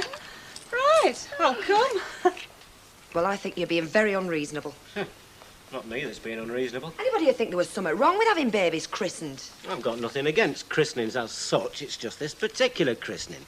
Well, it's hypocrisy, isn't it? When did we last go to church? We were in a church only a few days since at Len and Rita's wedding. That is not what I mean, and you know it. We didn't have our wedding in a church, and that just goes to prove what I'm saying. It does not prove anything. It's got nothing to do with having Tracy christened. Well, it's got everything to do with it. If we have her christened, it'll just be a pretence, that's all. No, it won't. Standing there all dressed up, new shawl for the kid, christening presents at home, godparents promising they'll see Tracy goes to church every week and never doing a damn thing about it. Come on, Deirdre, it'll just be a lot of play acting. Well, I don't see it that way. I just want to have her christened, that's all. What we really ought to do is leave it up to her. When she's old enough to know what it's all about, she can make her own mind up. My mum was really looking forward to seeing her granddaughter christened. Oh, that's what it's all about, eh? Pleasing Blanche. That has got nothing to do with it. Well, I say it has. And you can tell her that it's naught to do with her and she can mind her own business. Look, Ray, I don't care what you say. She's my daughter as well as yours, and we are going to have her christened whether you like it or not. The future. Let's hope it's good. Better than the past. Wow, it's been kind enough to you. I wear well. I'll second that. The future. The future. Well, much as I've been enjoying myself, I really think I better be making tracks. I've got a meeting early tomorrow morning to sort out a few of the forthcoming functions at the hotel. Correction. That meeting's this morning. It's after midnight. Shh. I didn't realise it was as late as that. You better be going before you turn into a pumpkin. Well, I've really enjoyed this evening. Thanks. I've enjoyed it too. Gail, Susie, stop playing about on them stairs and come and say good evening to Ted. Well, we didn't want to intrude or anything. I was just off anyway. So I'll say hello again to you young ladies and good night. Good night. I'll see you till the door. Good night. Night. It was really Hey, he's not bad for an old bloke. Not bad. They've been scoffing smoked salmon. Oh, it ain't half good. And the fella brings all his own goodies. Look, they've been drinking Chateau Posh as well. Hello, the vultures are scavenging again. Oh, it's all right for some. We shared one bag of crisps between 2 lads. What's that? Quiche Lorraine, called bacon and egg pie for the ignorant. Is it good? It's trumped. I think wouldn't like this new boyfriend of ours, Elsie. Well, he's not exactly my boyfriend, but whatever he is, he's not ours, he's mine. Tell him he can come whenever he wants. You seen him again? Have you got off with him, Elsie? We'll have to wait and see, won't we? I'm going to bed. Wash up when you finish, won't you? Night. Here we are then. Now, if your teeth drop out, don't blame me, blame your mum. We go. Oh, cat's sake. Morning. Morning. How are you then? I'd be a lot better if someone had shut them flipping bells up. For goodness sake, I think they're lovely, those bells on a Sunday morning. Yeah, it depends what you were doing on Saturday night, doesn't it? Well, what can I get you? Aspirins, bandage, bag of ice? 20 tipped. Hey, what's with this gear? Is this the new outdoor Rini Bradshaw look? No, it's the old one actually, but heavily camouflaged. No, I'm going fishing in a few minutes. Fishing, you? By Jove, you shopkeepers don't half see life, don't you? Do you know, sometimes I think I'll drop dead with excitement. Have you got your rubby-dubby bag, then? Pardon?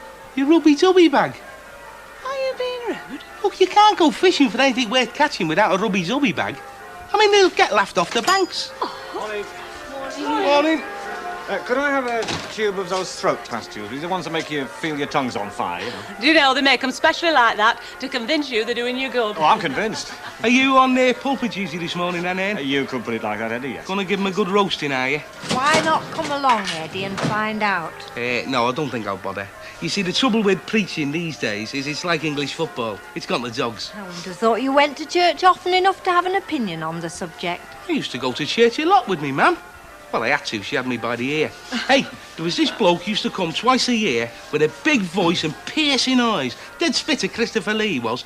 Now, when he got going, you could almost smell the sulphur.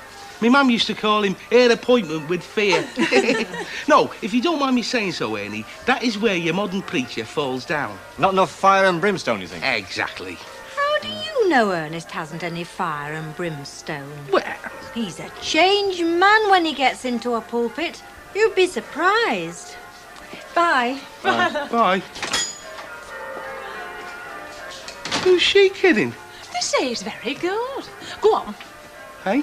Rubby-dubby bags. Oh, yeah, rubby-dubby bags. Now, what you got to do?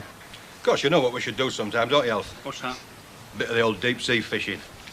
You have to be joking. Oh, there's not like it, Alf. You with the sea and the sky, bag full of butties one side and a crate of brown ale the other. Marvellous. Listen, you can't tell me out about sea fishing. A mate of mine over at Fleetwood lets his boat out for that sort of thing. Oh, yeah? Aye, very economical proposition for him. For starters, he never has to bother taking any grub of his own with him. Oh, yeah? Well, all his clients roll up with their own packed lunches, don't they, right? Oh, right. Lord Nelson, a ratio homeblower, every one of them. That's till the big waves start hitting them. Then they don't want to face the butties, do they? Because their head down over the side, bringing the breakfast back up. So he just goes round helps himself. Oh, flipping heck, the complete angler. You don't think it's too much, do you? You look smashing, love. Ah, well, you'll have to tell me what to do because I don't know much about fishing. Don't you worry, love, you couldn't be in better hands. There's two kinds of fishermen, you know. Oh, yeah? Oh, aye. There's the ones that just go along the river bank and drop the line into the water.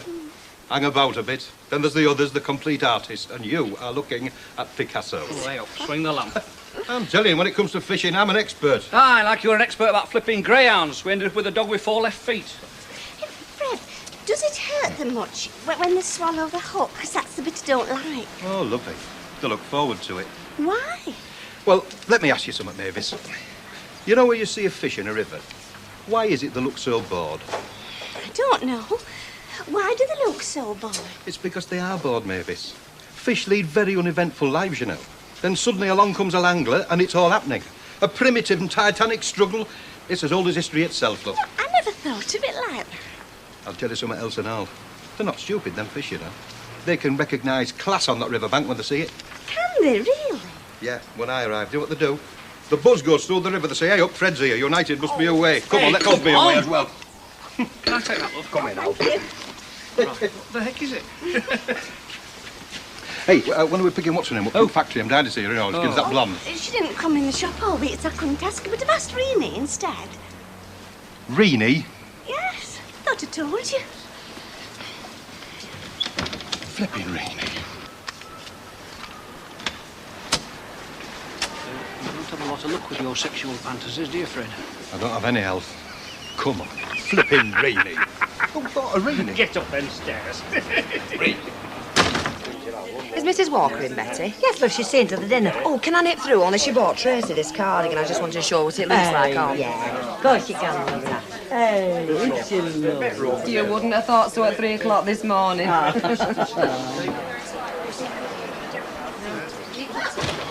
Pint of bitter down here for a long-suffering father. Well, I bet he snored his head off all night long.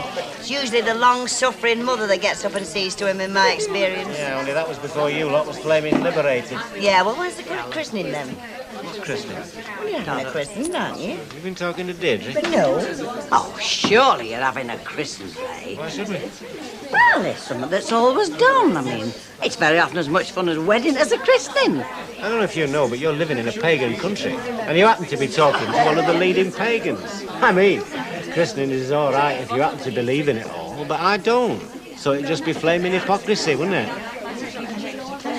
Right, come on, I'll thrash the winner. Oh, a much bigger one than you realise, kid.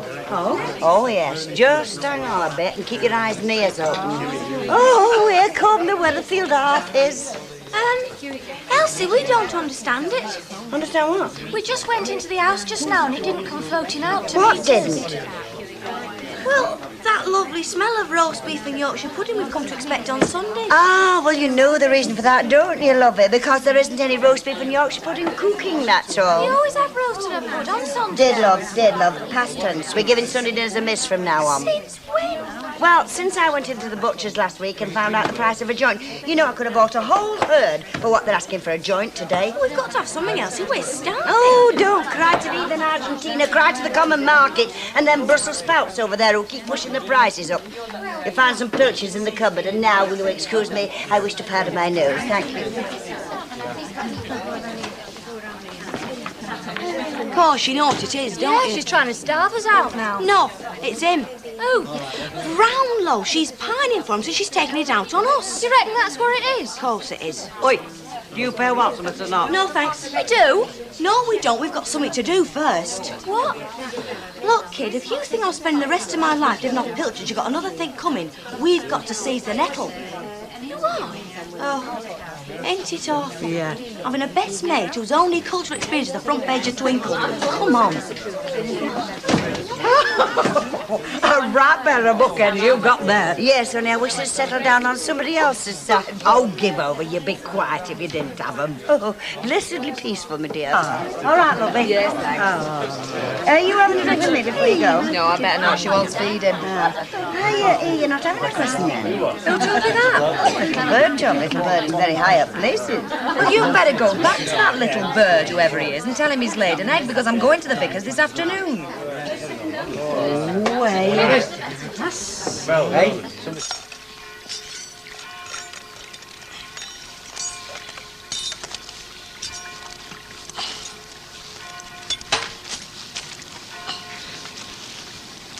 You got your rubber-dubby, Mavis? Pardon? Your rubber-dubby? No, I've got plenty of ham, though, and cheese and chutney and fish paste. I don't mean for eating. I mean for fishing. There's more to fishing, you know, than just throwing your rod in the river, isn't there, Fred? Know all about rubby-dubby, do you, Edie? Yeah, we have brought some with us, haven't we? Oh, yeah, I never go anywhere without it. No, I just thought I'd throw an handful, you know, in the river to get the fish interested, like. Hang on, I'll just have a look. I've sure I've got some with me. Here it is. Hey, look. Grab yourself a handful. Go on. The worms! Ow! All fresh and succulent. Oh, you're wrong, Dad! Where's Rubby-Dubby? I didn't bring any rubby-dubby up on account of the fact that I'm not fancying pulling any sharks out today. Sharks? Well, you know what rubby-dubby used for, don't you? Yeah, it's something you use in fishing. Deep sea fishing, love. Somebody's been pulling your leg. Come on. Rubby-dubby. Just wait, lasses, at Eddie Yates. I'll throttle him.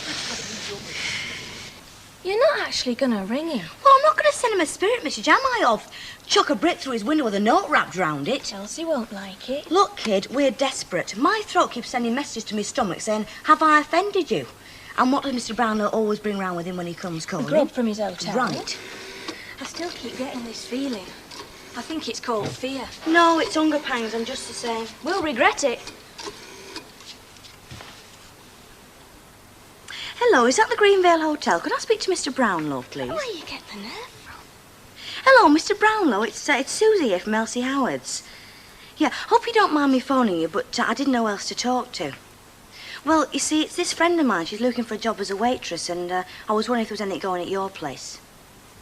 No, she's no experience, no. Well, to tell you the truth, she's just come out of Borstal. Yeah, causing grievous bodily harm to a nun. Oh, but she's a nice girl, really, when you get to know her. Oh, you haven't?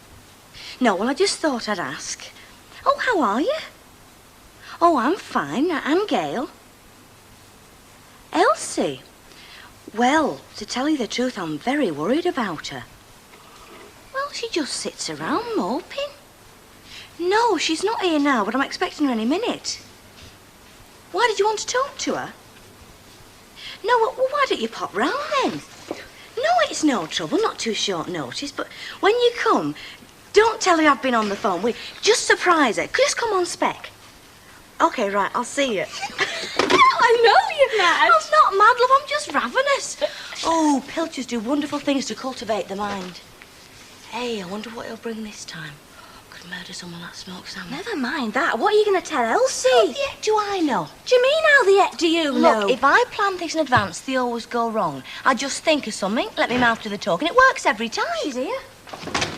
Oh, Elsie, thank goodness you're here. Eh? Well, if I tell you something, you promise you won't tell him I told you. Tell who? Ted. Ted who? Ted Brownlow.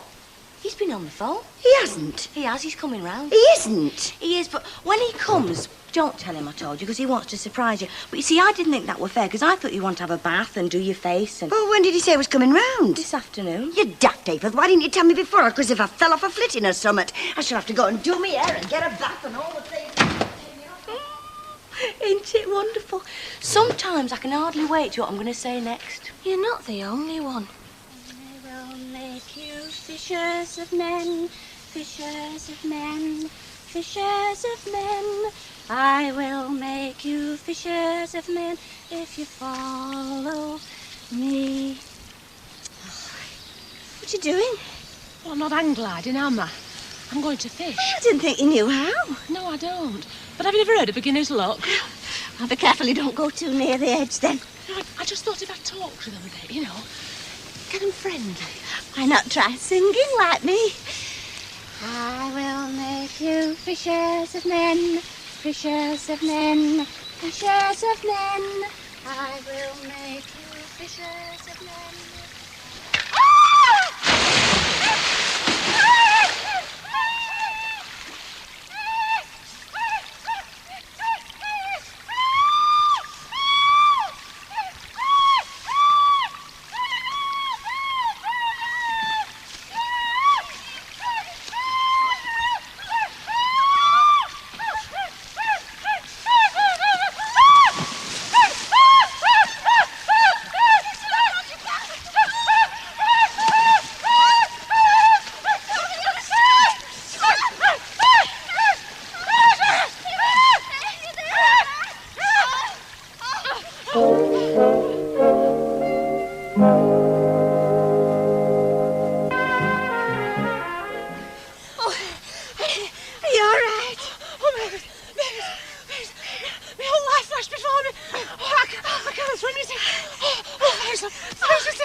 Like maybe his hat. Oh, no.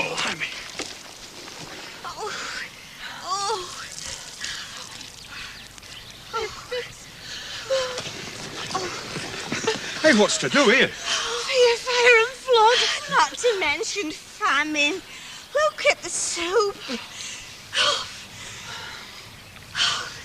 Now, remember what I told you. When he arrives, act surprised.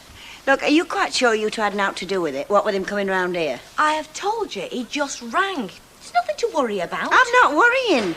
I'll go. I'll go. If aught goes wrong, it were your idea. Oh, stop your worrying.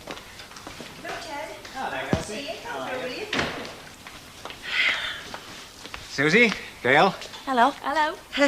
Well, what a nice surprise. Well, I was wondering how you were getting on, you know, and we don't do much Sunday lunchtimes these days, so... How are you all? Oh, fine. Fine. Have you eaten? No, as a matter of fact, I had a bag of crisps at the Rovers. I was thinking of giving lunch to Miss today. Oh, you can't go missing meals. Bad for you. Oh, that's what I keep telling her. And me. So, how about coming out and having a spot of lunch with me? Yeah, you've twisted my arm. Get your coat. Yeah. Aren't you eating here? Yeah, we thought you'd be... Oh, no. I can't expect to turn up and be fed at this short notice. Now, there's a marvellous little place out in Cheshire. Do a lovely steak on a plank. We should just make it, right? Yeah. Good. See you, girls. Yeah, see ya. See ya. Can you put pilchards on a plank? No, it's cold and wet. Soft. You all right now? I think I'm going to start shaking. Don't look, dear. 2 minutes and we're away, right? Right, it's not all right, Alf. I can't find my best rod. I think I can help you, lover. I think it's still in the water. Oh, flipping heck, it cost me a fortune, that. Sorry about that, Fred.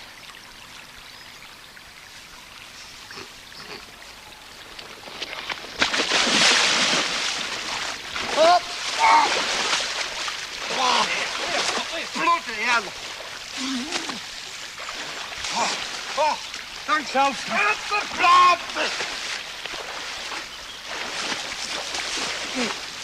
Whoa! Oh, Alf. It's lovely warm. Oh, marvellous though, innit? I said marvellous though, innit? What's the matter? The prospect. All them Sunday afternoons stretching ahead of me into the future like so many flaming gravestones. Me siding up after Sunday dinner and you sat in that armchair snoring with your gob open. I wasn't snoring. How would you know, love? You've to be asleep to be snoring. What's the matter with you? Oh, it's just this dream I keep getting. You know, it's a sort of a premonition, really. Sunday afternoon in the Langtons. Our Tracy's married and away, of course. You're sat in that armchair with a beer belly and a moustache. I'm stood here in my curlers. And you know, we bear a sort of uncanny resemblance to a certain other unlovely couple of our acquaintance. Are you having a go at me, by any chance, lover? Definitely. So stir yourself, give your nostrils a rest, and do something useful for a change. Why? It's flaming Sunday afternoon. So, it's flaming Sunday afternoon. So what? The world just doesn't grind to a sickening halt, you know. The sun doesn't stop dead in the sky. Life goes on. People actually do things. Look, I am whacked. All right, I've had an hard week. So what do you think I've been doing? Lying sunbathing in my topless, giving natives a cheap thrill? Oh. Well, Luke, what do you want me to do? Ah, nothing strenuous, like taking our Tracy for a walk or even opening both eyes. No, I'd just like you to rejoin the living for an hour. Why?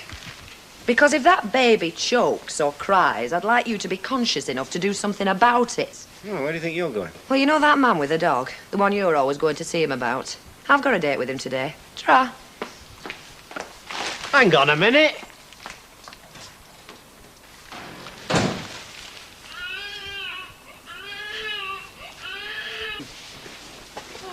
Flipping heck.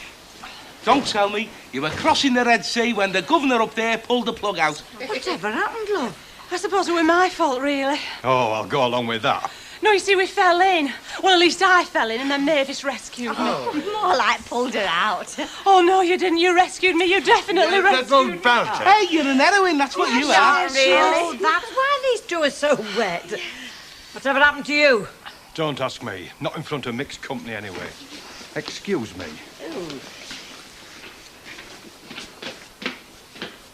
Somebody upset him?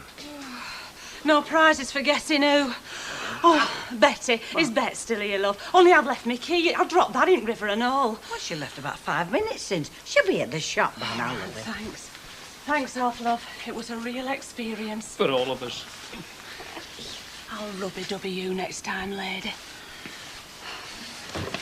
Hey, come on, let's go before she's changed her mind about brandy. Ta-ra. Anybody home? No?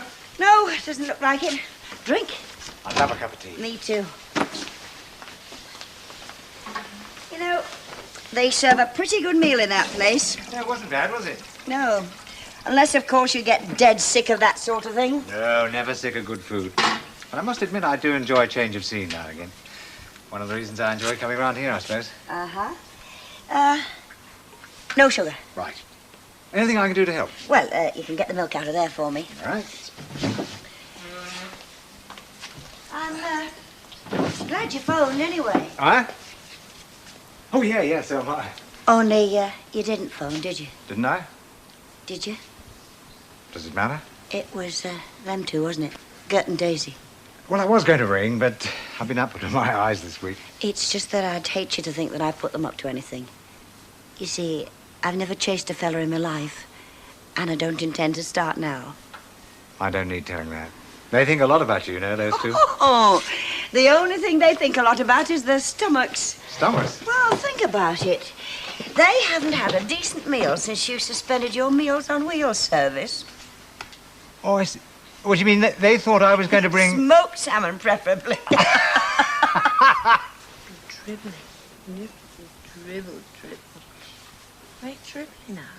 Oh, you are messy, aren't you? Look at that. Oh, come on.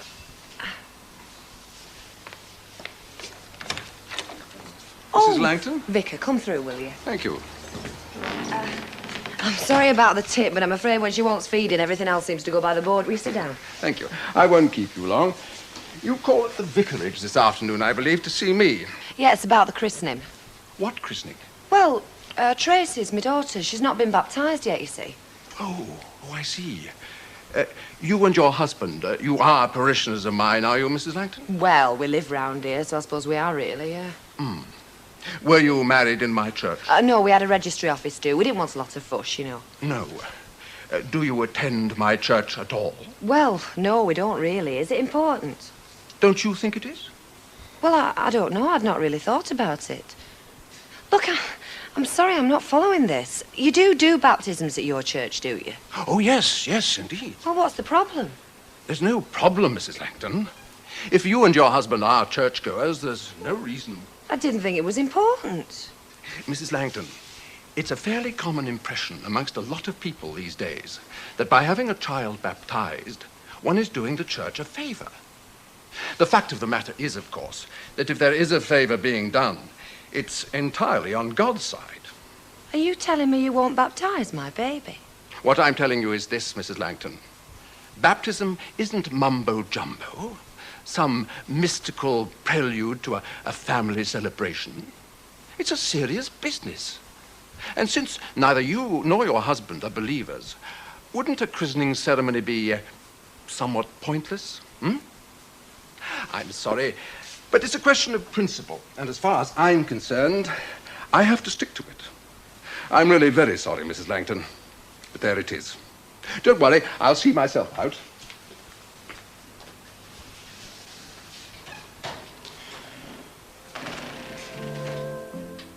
You can make an appointment with the surgeon over in Granada Good Life now as Mike Scott answers your medical queries in his weekly mailbag.